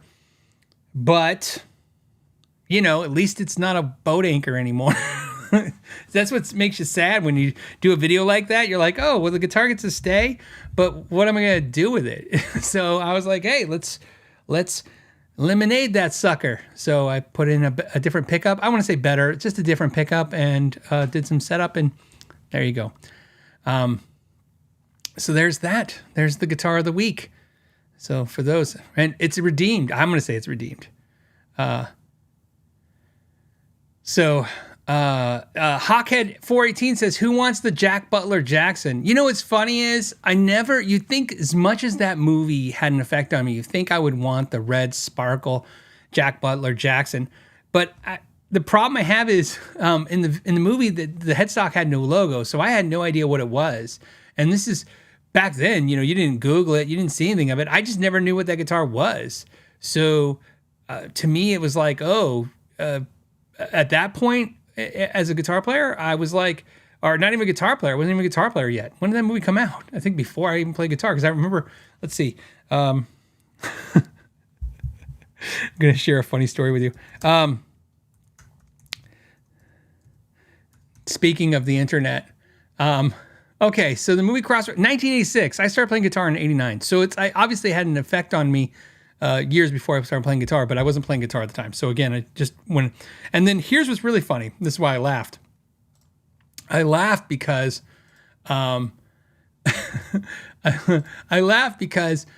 several years later, talking to Shauna one night, I was like, Crossroads is the greatest movie ever with Ralph Macchio and Steve Vai. And Shauna goes, I've never seen it. And I'm like, what? He has to duel with the devil. It's the greatest movie ever in the history of movies. We need to go get this movie. So I call the Blockbuster and I say, hey, do you have the movie Crossroads? And they go, no. And I'm like, oh. So I called Hollywood Video. Now we're going back, right? This is Hollywood Video, was the Blockbuster Video that died before Blockbuster Video. And I call them and they go, we don't have it. I go, you don't have it? And they go, they don't have it. So I called and there was a Paradise Video Records and Tape store. And I was like, do you guys have Crossroads? And they go, we sure do, but only for purchase, not for rental. And I'm like, I don't care. I'm going to buy it. So we get in the car, we drive. It's not far. It's a 20-minute drive. We go to Paradise Video Records and Tapes. We go and I said, I called about the movie Crossroads. And they go, yeah, we have it right over there for you, sir. And it was the Britney Spears movie. Apparently Britney Spears has a movie called Crossroads too. And I go, no, this isn't Crossroads. They're like, that's Crossroads. And I go, no, Crossroads with Ralph Macchio and Steve Vai. And everybody at the counter was like, I don't know what you're talking about. What movie is that? I'm like, what? Steve Vai's the devil's guitar player? Ralph Macchio pays a pig nose amp? This is me explaining to people at the Paradise Record. They're in a record store. It's a video / record and tape store. And they're like, I don't know what you're talking about. And I'm like, I have no faith in this store. I'm out of here. Done. So shortly thereafter, I had an epiphany where I was like, eBay, that's a thing now. Because at the time it was a thing now. And I went on eBay and there it was. And I bought it on DVD. So I got to play it for Shauna. And she said that was she said it was fine. Yeah. Not the biggest disappointment she's ever had to watch as a movie. The biggest, on a side note, and then I'll get back to guitar stuff, is the biggest thing is Shauna, my wife, does not watch scary movies at all. She's going to be so upset I'm talking about this. Not really. She's just going to think it's stupid and roll her eyes. She doesn't watch scary movies at all. She's never seen any of them. You name all the scary movies, never seen any of them. She's never seen The Exorcist or any Friday the 13th or Nightmare. None of that stuff. She doesn't watch any scary movies. She didn't find any of it interesting at all. And so one night we're talking and I said the greatest movies of all time. And I'm naming off what I think are like the top 10 greatest movies of all time. And I get to Jaws and she's like, never seen it. And I go, you've never seen Jaws? She goes, no, I don't do scary movies. I go, dude, it's the greatest movie of all time. It doesn't matter if it's scary. It's just a great movie. So I convince her, but I don't know why we're still married. Anyways, I convince her to watch Jaws. And I buy Jaws and we put it on. And we're watching, and halfway through the movie, she's just sitting there bored. Now, keep in mind, this is pre-cell phones. So she's not looking at a phone or anything. There's no tablets. She's just there. She looks bored, eyes glossed over, just with boredom. And I'm like, and I go, is it too scary? What's going on? She goes, this is stupid. And she goes, the shark's teeth are rubber. And then she ruined Jaws for me. I don't even know she knows this. It's true. We're watching Jaws, which I've seen now way too many times. Right? I've seen it so many times. Literally scares me to this day. We're watching Jaws, and then there's the scene where the boat captain is going to get eaten by the shark. I thought the chumming scene would get her. Nothing, right? She's none of this. It has no effect on her. Right? She's just like, and by the way, I know what you're thinking. She probably is different now. Nope, she can't take any scary movies at all. She's just not finding any of this scary or interesting at all. We get to the scene where the boat captain, now he's sliding into the water, and she goes, is that guy sitting on a pillow? And I go, what? And she's like, yeah, he's sitting on a pillow. The shark's eating him in a pillow. And I'm like, what are you talking about? Let's see if I can do this. Jaws. Pillow scene. Let's see what happens. Images. Let's see if that's it. Nope. Let's see. Hold on. Man, sitting on pillow. See, I'm taking way too much time for this, but it is Father's Day. Give it to me. I can't find the picture. It's driving me nuts. So I apologize. But if you've seen Jaws and you know what I'm talking about, then you know it's funny. If you don't know what I'm talking about, I'm sorry if I'm ruining Jaws for you.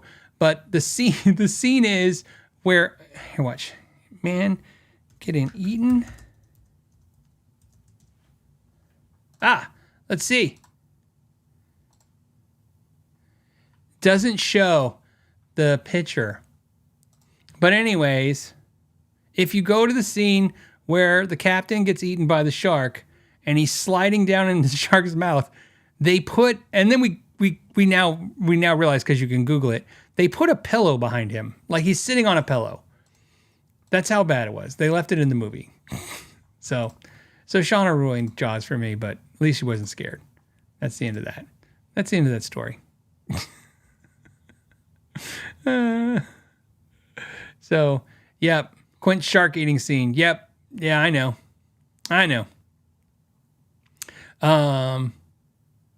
Yep. So Captain Quint is sitting on a pillow, for those that care. Let's get back to guitar talk, since this is now making me sad talking about this. Okay, let's go to what? We got another question? Subject? We do. We have a ton. And I think Amanda sent me some too. Okay, we have Christian says, "Hey, what is one feature on a guitar that you are unwilling to compromise on? Stainless steel frets, truss rod location, a feature, arm carve? No, I got Tele's arm carves. I don't know. I don't really care." I know it's not like a very sad response to the question, because there should be some hard line for me, but there isn't anything in particular that I'm like, every guitar of mine has to have this one thing. I would say for the most part, medium, jumbo, or larger frets. I'm just not a vintage fret fan, so I would say that's my biggest thing, is that I would need taller frets, or if there's smaller frets, I need the fretboard to be super flat. Because again, I just don't like the feeling of my finger rubbing the fretboard when I'm doing bends. So that would be the only thing that it's. I think every guitar I own has to have medium jumbo or jumbo frets. Medium jumbo or jumbo frets. That's it. I prefer stainless steel just because I know it's going to last forever. I was looking at my Delos the other day and I was like, wow, look at that. No fret wear. And I play the guitar every single day. I was like, that's a nice thing to know that in, 10 more years, it's still going to look like brand new frets. So that's pretty cool. Other than that, that's it. Mr. S says, turning 55 today. Happy birthday. Says, wife said I should order a custom guitar from a luthier I've been gassing on for years. Custom asymmetrical neck based on hand measurements, HSS with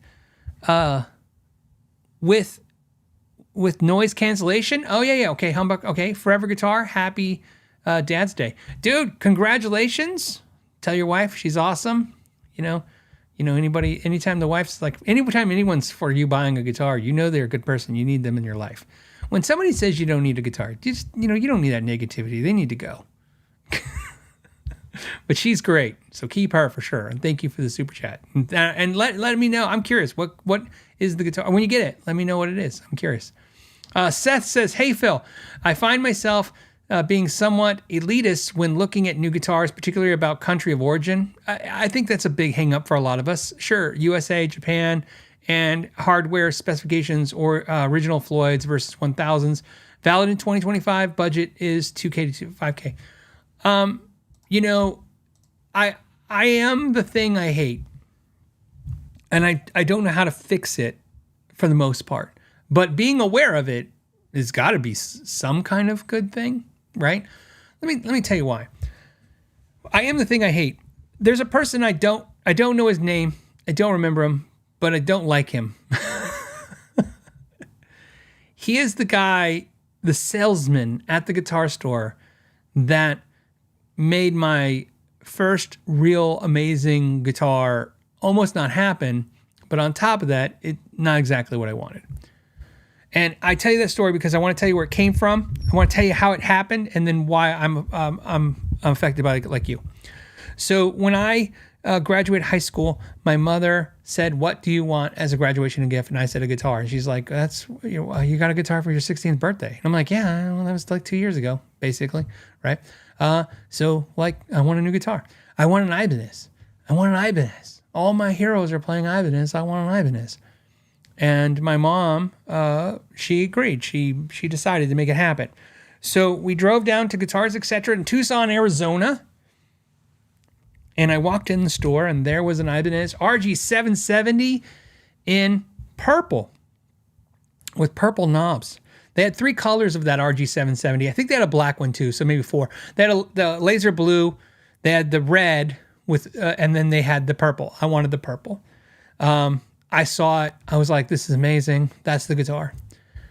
And I walked up to the guitar, and I knew I was getting it. So you understand, there's no like, "Can I touch that?" It was like, no, that's mine. This is my gift. Just so you guys know, this is only maybe in funnier context. When I turned 16, my mother said, "I'll give you my car." Okay, I'll give you my car, and she'll get a new car, new to her. She got a used car, but she'll get another used car. She goes, "You can have a car," and I said, "I want a guitar." She goes, "Well, you can have a guitar or a car," and I said, "I'll have a guitar." And my mom's like, "You're kidding, right?" I go, "No, I want a guitar." She goes, you don't want a car? And I go, no. So I got a guitar for my 16th birthday and I didn't get a car. And she thought I was crazy. I still think I thought I was smart. I think I'm smart to this day. At the time, my girlfriend drove. So she drove me around. I got a guitar and my girlfriend drove me around. So that worked out for me. But, yeah, I picked a guitar over a car. That actually happened. So anyway, so I'm at the Guitars Etc. in Tucson, Arizona. I'm trying to get the RG 770. And I said, I'll take that guitar. That's the one I want. And my mother said, and I feel bad if I told the story before, but I still was like, I think it's relevant to your question. My mother, not understanding the market and understanding that her son is not the brightest, thing. I don't know. She's like, I don't know. She doesn't know what she's buying. She's buying a guitar for, at the time, was like almost $800, which is like an insane amount of money back then.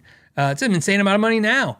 It was a lot of money. Like, this was a big purchase for my mother. And my mom's like, so she asked the salesman, who at the time was probably 25, right? So for perspective, right? So she says, is this the best guitar for this price? Is this a good guitar? Is this a good guitar?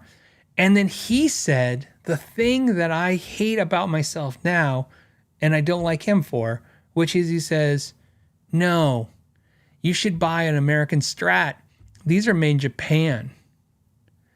And my mom's like, oh, what's the difference? And he's like, American guitars are the best, and the Japanese guitars are just, these are to junk. He's like, the inlays are plastic.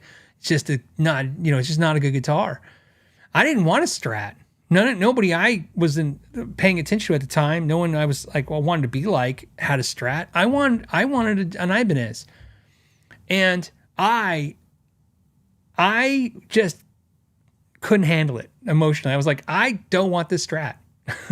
So my mom's like, you should get a Strat. And I go, I don't want a Strat. I don't want that guitar.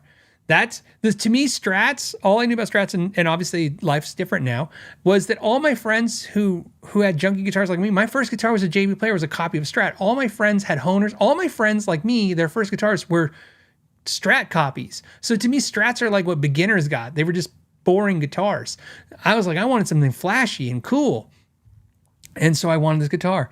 And she's like, well, the guy says it's not a good guitar. And I go, it's the best guitar ever. I'm trying to tell her like all these players that play it. And then she understood the concept. She's like, no. She's like, this one's made in the USA, Philip. The other one's made in not Korea, in Japan. It's not as good. And so we left the store. And I was really bummed out. And she goes, is there another store you want to go to? So we went to Mountain Music, which was also up the road in Tucson. And we walked in and they had a laser blue RG 770. They were not a Fender dealer. So ironically, you can imagine what happened when my mom asked that salesman. She said, hey, we're looking at that guitar. Is that a good guitar? And he goes, oh, these are the best guitars you can buy. She's like, what? And he goes, oh, the craftsmanship of Japanese guitars? He's like, their bridges? He's like, this is like literally the best guitars you can buy. And so my mom's like, well, the other guy down the street said that the Fender was the best. And he's like, yeah, the Fenders, he said something salesman-y, like the Fenders were great 20 years ago, whatever he said. Either way, I got the Ibanez. So, except for kind of in a funny story, my mom, the other store had it for $800. This store had it for $750. So I was like, that's better. But my mom goes, can you do that guitar for $700? And he goes, no. And she goes, okay, here's my card and call me if you're, when your boss gets in, if you could do $700. And we were getting to the car and I was sad and pouty faced. And then the guy like grabbed the door and said, we can do $7, ma'am. We can do $7. And so I got the guitar. So I got the dream guitar, but except for I got blue and I wanted purple. So the guy at the store screwed me out of my dream purple guitar. And it was because of what you're saying. He was accustomed to this concept of his generation of being the American guitars were good. And to him, Japanese guitars, and I saw this a lot. When I got that Ibanez guitar, I got a lot of grief from a lot of players. They were like, oh, Japanese guitars, that's the Sears junk guitars. Like you, I have this snootiness. And when I say snooty, means I desire the higher end guitars. I just do. Brand names are appealing to me. Manufacturer, in other words, where they're manufactured is appealing to me. But as a guitar tech for 20 years and as a YouTube channel that takes guitars apart and looks at details of guitars, I can tell you right now, those are not real things. Those are not tangible things. In 2025, they weren't real in 2015 or 2005. It's been a long time since the USA guitars and the Japanese guitars ruled the roost, so to speak. Perfect example is this. 2 weeks ago, not 2 months, 2 years ago, 2 weeks ago, I got a Firefly guitar, did a video. The guitar was $229, and I proclaimed that guitar is flawless. Not the brand. I'm not saying buy the brand unconditionally, but the guitar that I got is a flawless specimen. I have it here right now. I would show it to anyone and say to you, you tell me what's wrong with this guitar. There was not a single thing wrong. That same week, I got a $2,700 made in USA Nuno Infor, where they only make 220, about 200 Nuno's guitars a year. Okay, so and that guitar is riddled with flaws. That is the reality of the world we live in now. What the reality is now is it's not, in my experience, it's not where it's made. It's not the brand. When I'm talking about quality, it's really about how bad they want to sell you a guitar. And I feel like the more they want to sell you a guitar, the harder they work to make the guitar be sellable to you. In other words, let you have fewer and fewer concerns. And the more the guitar is, hey man, like it or lump it, we're on a waiting list for this stuff. That stuff is riddled with problems. And I don't think it's true. In fact, I did a video on my second channel, or I did a thing where it's like what I learned from, taking apart like 1,000 made in China guitars. And what I learned from that, and I told everybody in that video, is that all the guitars I've taken apart from China, almost none of them have ever been exactly what they said. In other words, if they said it was mahogany, it was basswood. If they said it was stainless steel, there was nickel. Like if they said it was bone, it was plastic. I don't mean every one. I mean, in every single situation, if they said it was nitro, it was poly. There was always something wrong with what they stated to what I discovered. And somebody said, well, they have the right to change, that's what their little disclaimers all say, right? The right to change the features without notice. I'm like, yeah, but I found in most cases the company that ordered the guitars that sold them to us, they didn't know it was wrong because they didn't look and they didn't expect it. That is fine, except for I would do an update now. I would say honestly that whatever's happening out there, there is definitely a call to action for, and I believe it's the YouTube channels. And I know it's self-serving because I am a YouTube channel to say this. And so if you want to discount what I'm about to say and say it's biased, that's fine. You should do so. It's a smart, right? Ironically, it's like somebody saying, hey, my brand is the best guitar. You're like, sure, of course you're going to say that. I'm going to say YouTube is the best thing. But I really believe that for some reason, okay, there is a ton of brands that are watching YouTube channels and they're looking at what we're critiquing and they're like, okay, this is how you make customers happy. You fix the complaints, right? So what I complained about, what another YouTube channel complained about, it's almost like you can see it verbatim getting fixed to where it's almost like they look at it. And we know they're looking at the channels. We see it constantly now. I just recently talked about the fact that Charvel Guitars just released a guitar and they said with handshake-friendly neck heel design. And I wonder where they got that from. So obviously I'm not saying they stole my idea. It's just, I just called it a handshake. It's not really an idea to steal. It's just, I think what happens is they watch content like all of us. I watch content and they go, hey, that's an interesting idea. That's a good idea. They don't religiously take everything that, somebody says on a YouTube channel and say, okay, this is all the verbatim, the best thing ever. They're just saying they learn a couple things, just like we all learn from each other. But what I'm saying is I'm seeing it. I see what I see. And this is where I said, like you, when you say you're a snob, I'm going to tell you right now, I'm not excited about it. I'm not happy about it.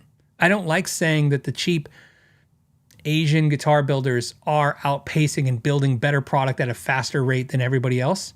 I don't like that. There's no upside for me on that.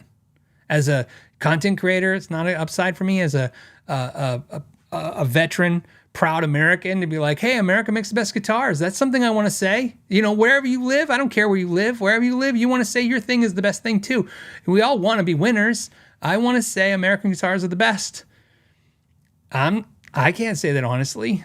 and it gets worse each year. I can honestly share with you guys. I've seen this. I can tell you. You can watch my content, just mine, much less other content, and see over the last 8 years, progressively, how expensive guitars on my channel have gotten worse.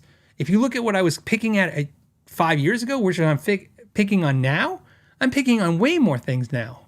There's way more problems I'm seeing, and I don't know if it's. Like I said, sometimes I feel like they're rushing the employees. I feel like sometimes it's a rush to get product out. Sometimes it's cost-cutting measures. I don't know what it is, but the reality is, I'm just using a price point as a example. A $300 made in China guitar 5 years ago and a $300 made in China guitar now. I don't even with inflation. I'm talking about even at $300 now, the $300 one now is better. A $3,000 USA guitar 5 years ago and a $3,000 USA guitar now, it was better 5 years ago. That is absolutely what I see. So that's what I see. Is that absolute? No. Like I said, no broad strokes. Not everything is included in that. But I see where we're all still a little stuck with country of origin. You know, I see it every day in the comment sections, and I get it. Notice I don't shun it. I don't say like, oh, you guys, you shouldn't talk like that. Somebody goes, hey, I don't want to own a guitar made in China. I don't care what your reasoning is, if it's political or if it's just as emotional as me going, hey, the Holy Grail was to own this guitar made in this place. I get it. But like you, I'm like, is it based in any truth and facts? No, not anymore. Not for sure, not anymore. I mean, think about this.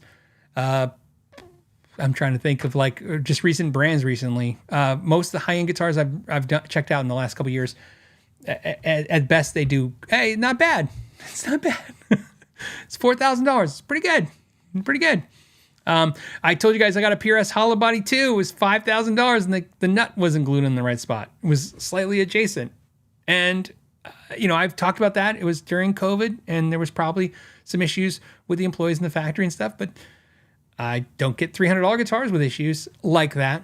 And so it's an interesting thing that you see. Yeah. So that's my input. So the good news is this. I'll say this, and I'll probably say this till the day I die. Buying high-end guitars, whether that's because they're made in USA or Japan or wherever it is, the countries that cost the most, that's a luxury. It's a luxury item. If you have the means to do it, good for you. It's nice. And I've said this, I think now Gibson, for the most part, Fender, PRS, I'm clicking screens, too many screens, trying to get their main one. Not only do I think they're luxuries, I think it's more of a collector thing than it is a practical tool thing. Practical tools. If somebody's like, hey, I want a really good guitar, I could suggest 10 brands right now that are totally affordable and obtainable to get. And if somebody says, I like collecting nice guitars, I would throw out totally different brands. Like I said, I think you said I need a good guitar that gives me the sound of, let's say somebody says, hey, I want to play AC/DC.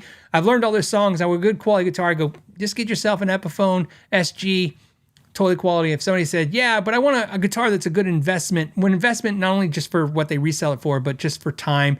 And a Gibson, just have a Gibson. It's an heirloom guitar. Your grandkids will be happy that you got it. I told this story once, maybe here on the channel, I don't know, but there was a kid who came into our store once. A kid, meaning the kid was probably 16, 17 years old, with the mother. He was very upset. I related because I just told you my story. His story was he went to a dealer down the road and they convinced his mother to buy him a BC Rich Warlock. They were a BC Rich dealer. I'm not crapping on BC Rich, obviously, but she says, look, he's got this guitar. He's had it for 2 weeks. He's very unhappy with the guitar.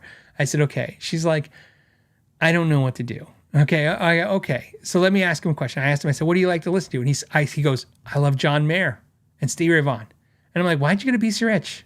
Why'd would you get a Warlock? He goes, that's because what the guy said we should get. He said it's a really good guitar because it's set neck and it has humbuckers. And I'm like, yeah, but you like John Mayer and Stevie Ray Vaughan? And he's like, yeah. And I go, well, you should get a Strat. Like that's about easy as that. So I walk over and I point to a made in Mexico standard Stratocaster. At the time was, I think, $499 retail street price. And I tell the mother, I said, this is a good guitar for you. If you want to trade the BC Rich in, I can give you like $300 for it. And, I don't know what you paid for it, but that's what it's worth used to me. I can put you in this. And she says, I really don't want to go through this again. So she goes, look, his grandfather played guitar. And she goes, and he wants to play guitar because he likes these artists, but because he wants to play guitar like his grandfather did. And I said, okay. She goes, he's really into it. He's been playing for a year or two now, and he seems really dedicated to this. She goes, I'd really like not to go through any of these experiences anymore. I said, okay. She said, if you were going to buy something and never have to deal with this again, what would you get? And I said, I'd get an American Strat. It was $9.99 for American Strat. And I said, it comes with a case. It's $1,000. I go, but it's made in the USA, and it's an American Strat. And it's an heirloom. It's a forever guitar. It's a great guitar. I said, the Made in Mexico is also a forever guitar.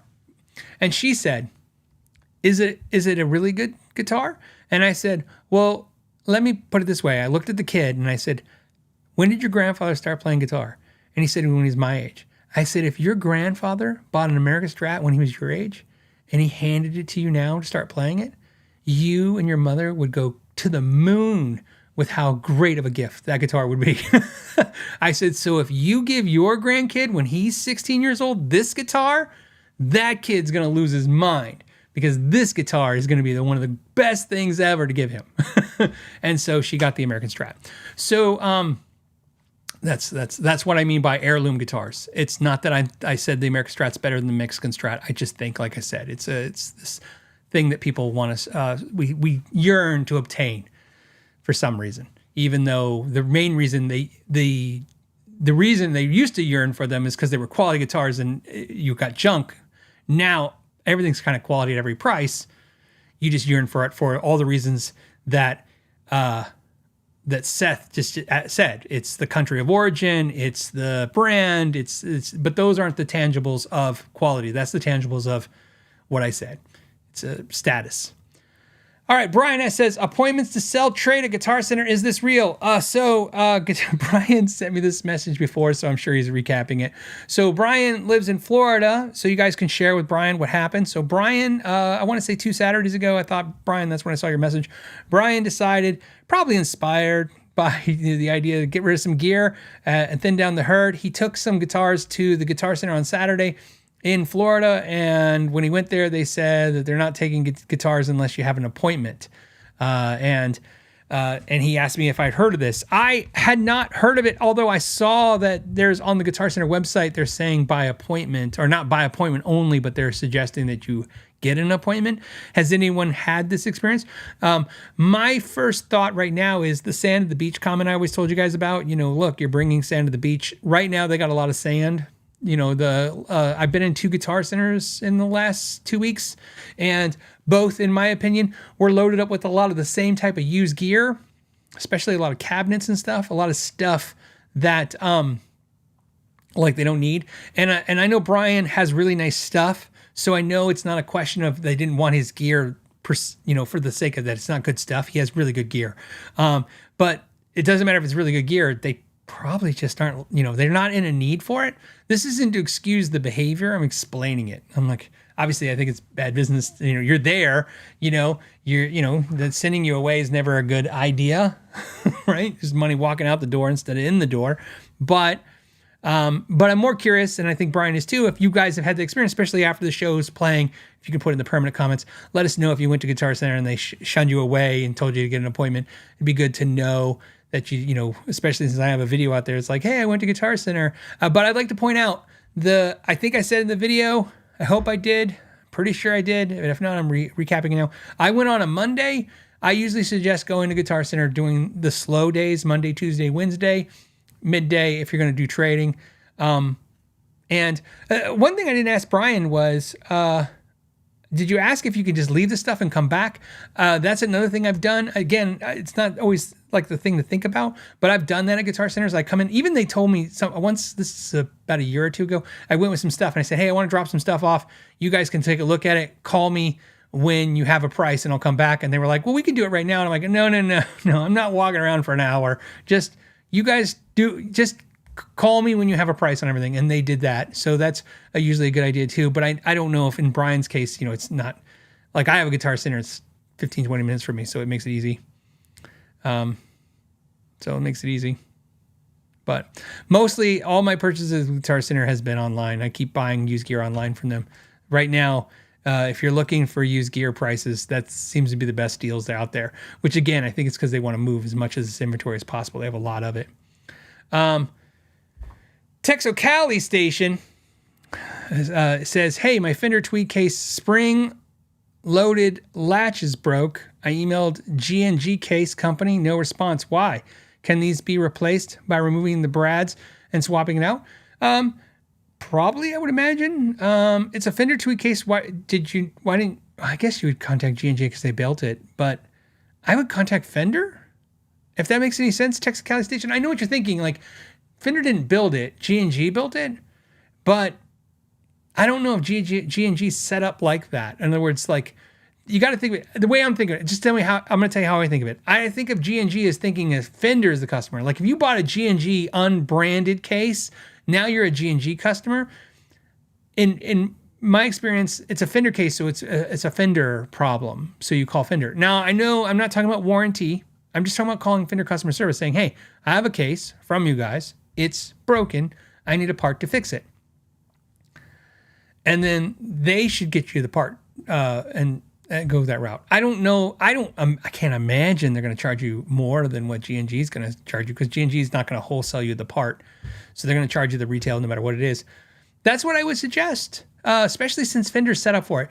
You got to understand, like, one of the things is like G&G is, I don't know how big their operation is, and they're not really set up for direct sales. So to them, every customer is really the dealer or the manufacturer, not the actual customers for the most part. That's just a thought. So I would try that. That's what I would do. I mean, if I had a case just like the same situation, and if it was a Fender case, a Fender branded case, and it had a problem, I would contact Fender customer service saying, hey, I have a Fender case.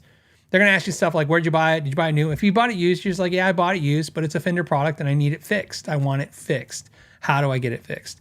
If they then say, go to G&G, I would then contact G&G and say, Fender told me to contact you. And that might help. Cat's Music Journey, that's a nice sign-on, says, I wonder what this is. It's 169 DKK KRs. I have no idea what that is. I think that's like $4,000 US. I don't know the exchange. Okay. It says, hey, Phil, I just finished making a narrow panel tweed style cabinet for my HB Harley Benton tube. I'm assuming HB is Harley Benton tube 5 with a Jensen P10R. Just wanted to say thank you for the How to Shellac a Cabinet video. P.S. Editing and tweed corners are hard. Oh, yeah, of course. Thank you for mentioning that. You know, it's funny. I did that video. Stu Mack had me do a kit build, and I did one for Stu Mack, and I did one for who makes it? Why can't I think of the company that makes it? Because Stu Mack doesn't make that kit. They buy it from the same place. I can't think of the name of the company that does it. Mojo Tone. Mojo Tone? Is it Mojo Tone? Yep, Mojo Tone. So Mojo Tone makes that kit. And when Sumac sent it, I said, hey, can you send me some shellac? I want to do a video on how to shellac the cabinet. And they were like, they're like, why? And I'm like, I think it'll be interesting. I think it'll be cool. I want to learn to do it. And I want to share, because I couldn't find any videos of shellacking a tweed cabinet. But what's great about shellacking the tweed cabinet for the amp, you can do it to your guitar case too. And it's really cool. And it did exactly what I hoped, which is my tweed amp now looks aged years later now. After you shellac it, it looks really cool. So,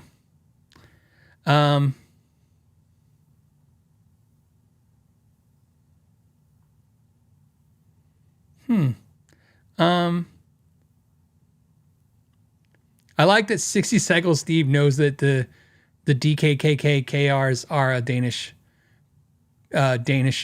currency. Steve is a very, very smart person. If you guys don't know, he's like a rocket scientist, basically. So it seems like, so Steve, I just know that's something that you would know with his encyclopedia brain. So that's pretty cool. Thank you for telling me. All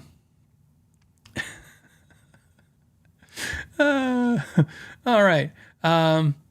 Okay, let's see if we can get through this one without any problems. Okay, this one's from Philip. It says, "Hey, I was against buying a guitar from China, mostly for political reasons, but bought a used Eastman T486, and it's a wonderful guitar. I'd say flawless."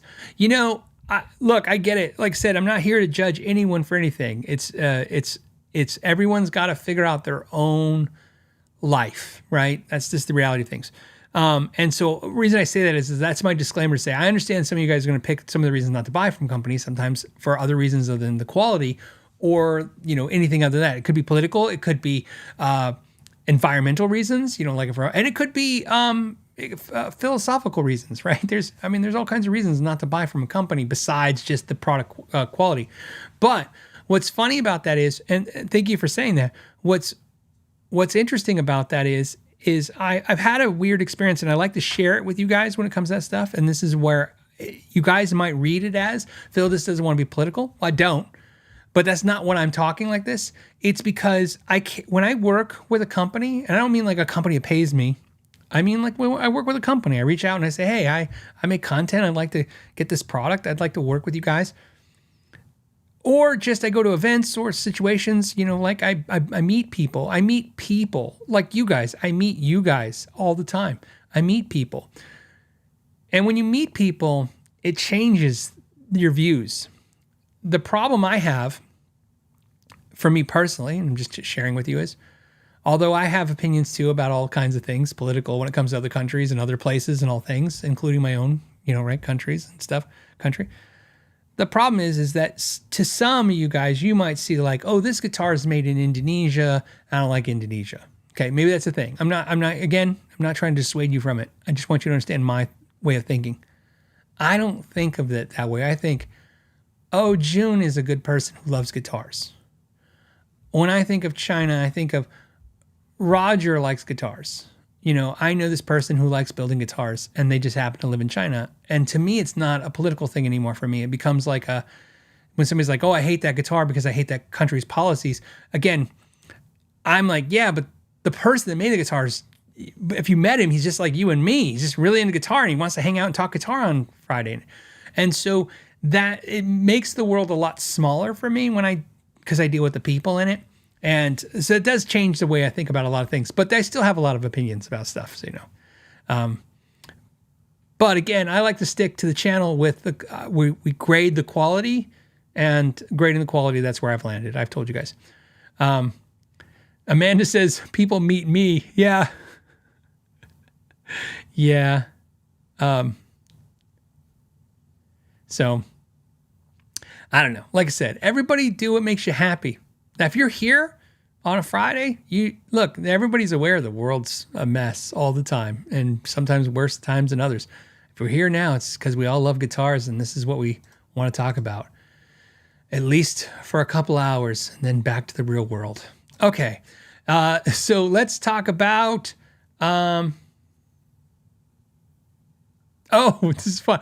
Oh, Mr. S taking us in a different direction. He says... have you and Shauna seen Tremors? Of course. It's one of the greatest movies of all time. Is it in my top 10? It's in my top 20. I like Tremors so much that I like all the other Tremors movies, even though I probably shouldn't like any of them. She doesn't see those as scary movies. I don't know how Shauna I don't know if she has opinions about Tremor movies. She just knows that me and Ralph love Tremors like a lot.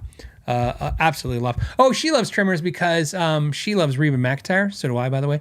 And I took her to see Reba McEntire in concert when we were like in our 20s. And Reba McEntire did a montage of songs, and she had a giant inflatable Tremor come out of the stage. And so that was kind of cemented for Shauna as that being cool. So No pillows seen in Trimmers. That's right. Trimmers holds up. You know, it's about, my kids love Trimmers too, that movie. It holds up. And it was kind of fun because even though it doesn't take place technically in Arizona, I don't think so, or it's by Nevada, Arizona border, wherever. Given that I live in a place that looks exactly like that movie, it kind of stuck with you thinking, is there scrap under the ground running around? Trimmers is a great movie. It's a great movie. Ralph took films. He went to film school, and he said that in film school they show that movie as a perfect example of every scene advances the plot forward.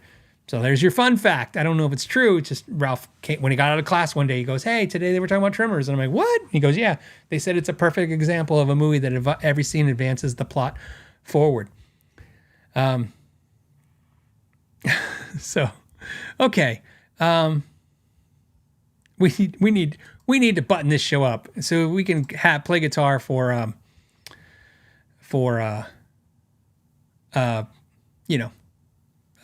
Father's Day or whatever you want to do. It's Father's Day weekend, and if you don't, just play guitar. All right, Michael. I think this came from Amanda. Says, is China already capable of making consistently higher quality guitars than USA? Sure, of course. The way I would explain that is don't talk about the country, talk about the machines and the labor. That's really where it's a function of. So the reality is that at some point you had different skill sets of workers. So maybe, I don't know how far you're going to have to go back. Definitely as far back as at least the 60s, when you're looking at the American worker building guitars in the US and they're building Fenders and Gibsons, you have a skill set and they're making guitars. And then they go to Japan. Well, obviously they were in Japan before that, but Japan, which is, of course, workers are very skilled with working with wood to great extremes.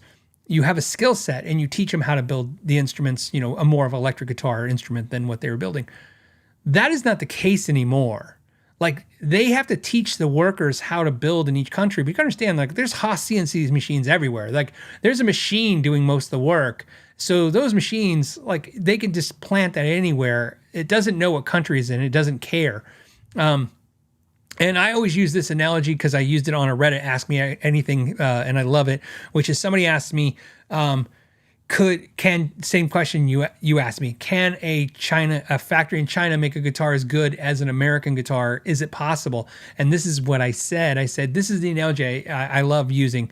John Suhr guitars, arguably people say Suhr guitars are some of the best made guitars in the world. It's to the point where it's like that's what they're known for, is these amazing guitars.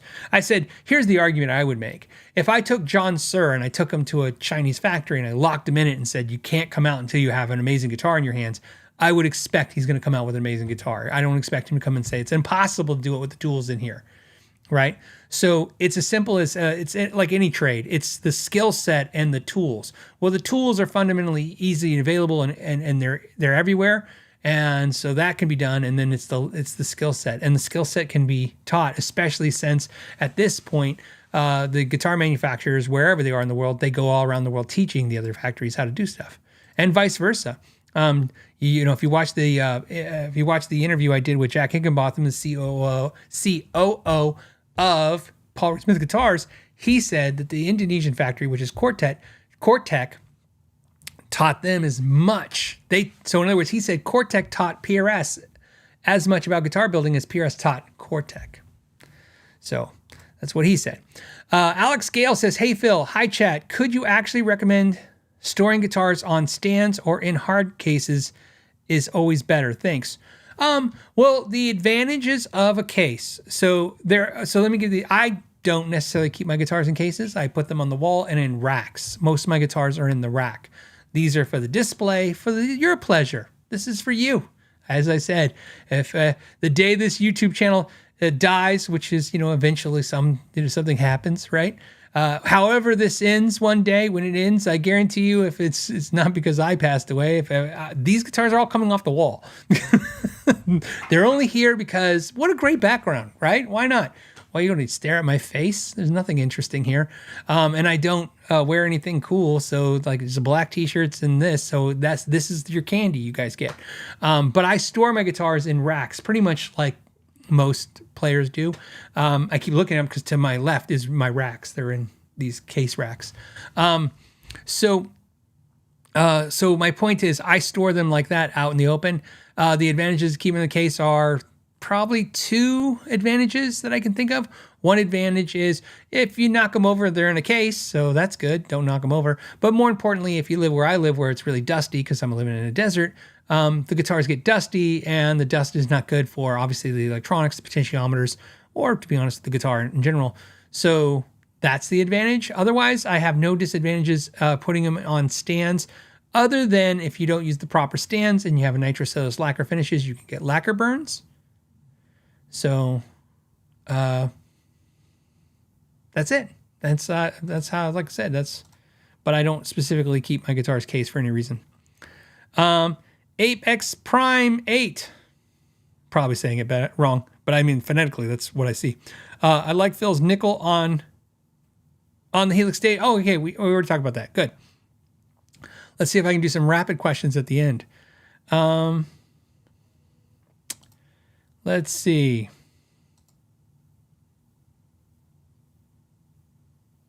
Oh, okay, hold on.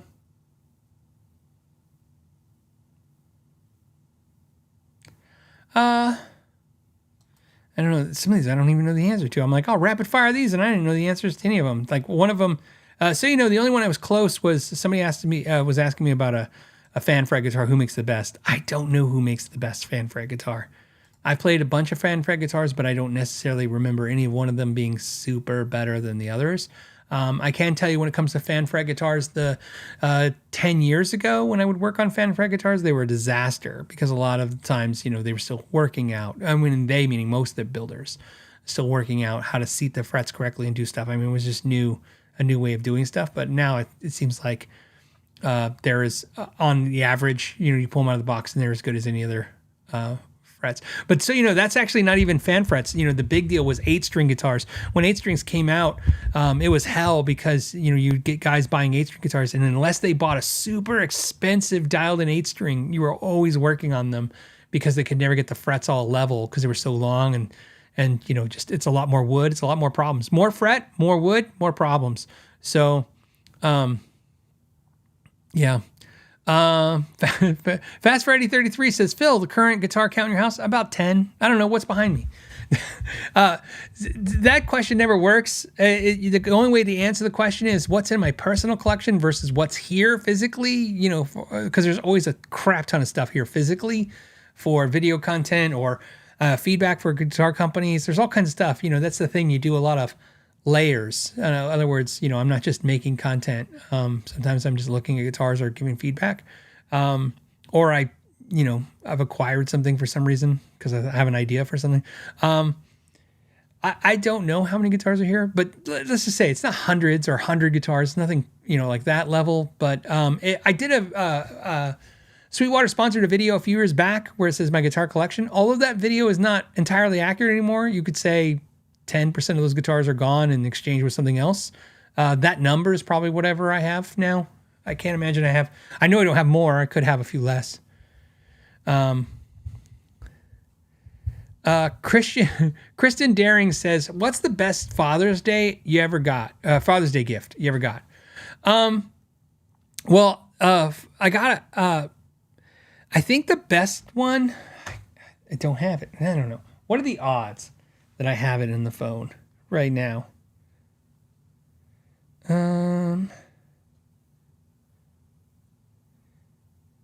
Because I had it, but as you know, I have one of my phones is at the bottom of a river.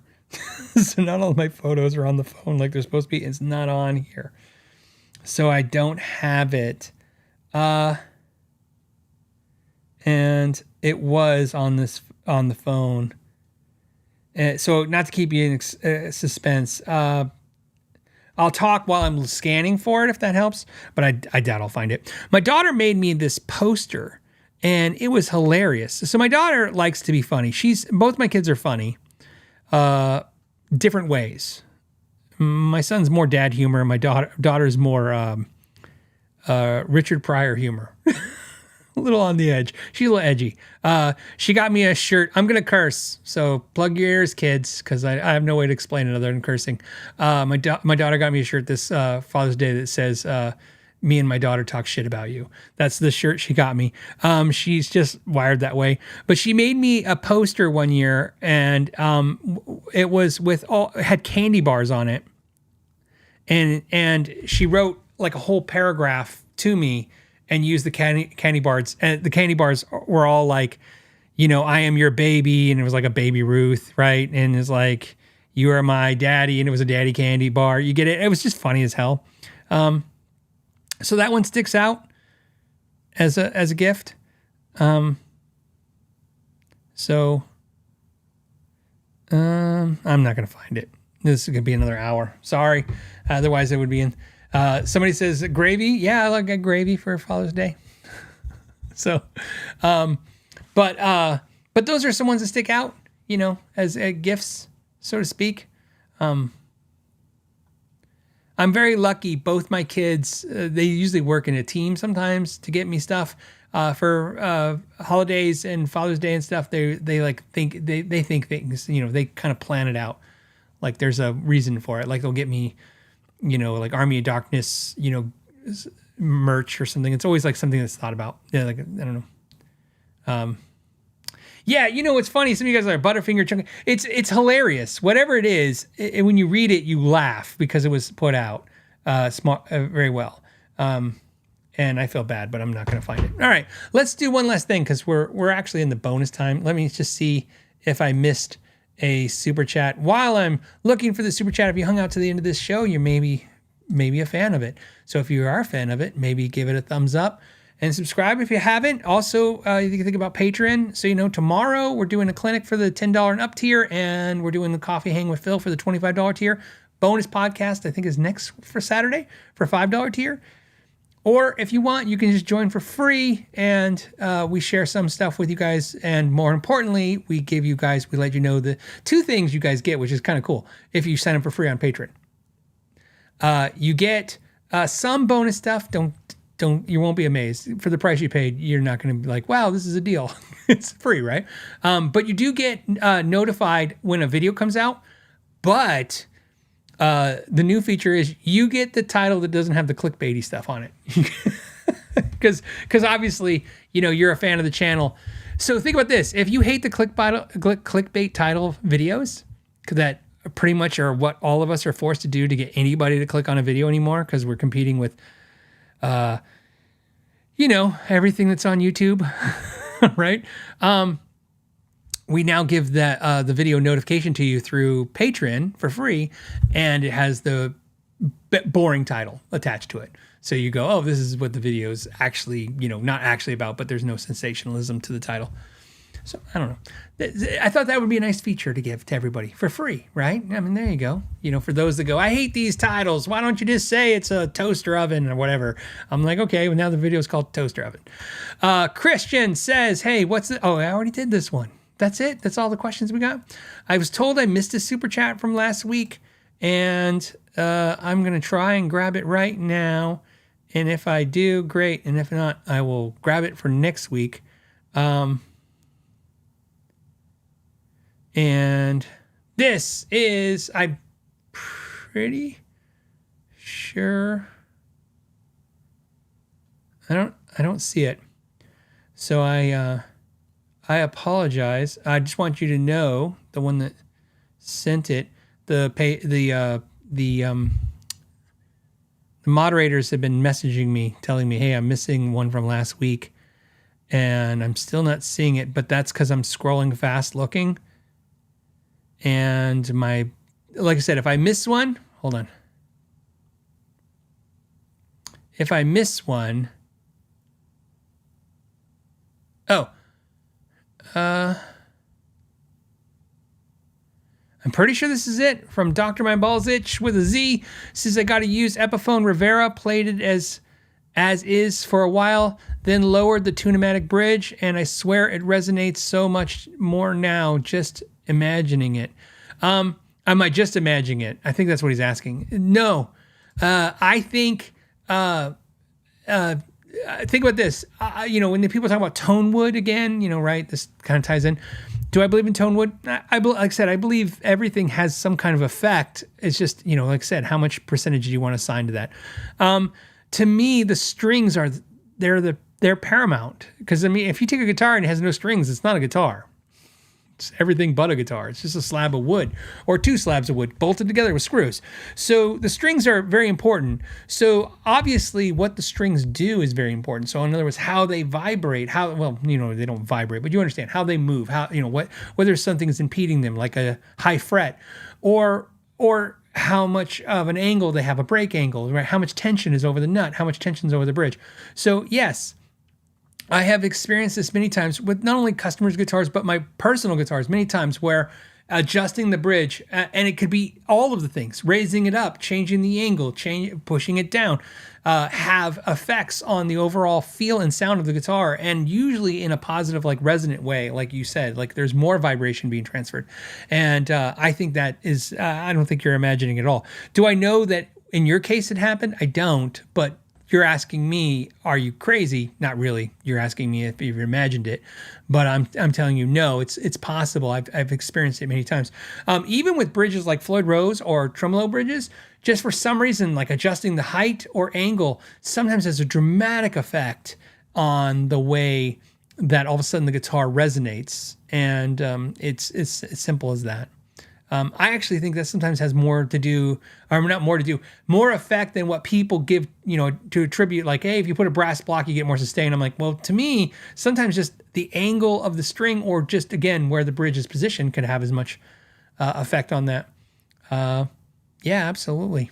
It also changes the way it feels. Sometimes you can have vibrato really stiff, and then you change or lower the bridge or raise it and tune it back up. And then all of a sudden you're like, wow, this is really nice. I got a lot less tension when I feel like I'm bending. So, Dougal Dog, we're going to end on his. He said, today I learned on Know Your Gear that strings are important. Yes, see? And that's the best. I'll say it, and we'll end on this note. I think that one of the most important things on the guitar is the strings.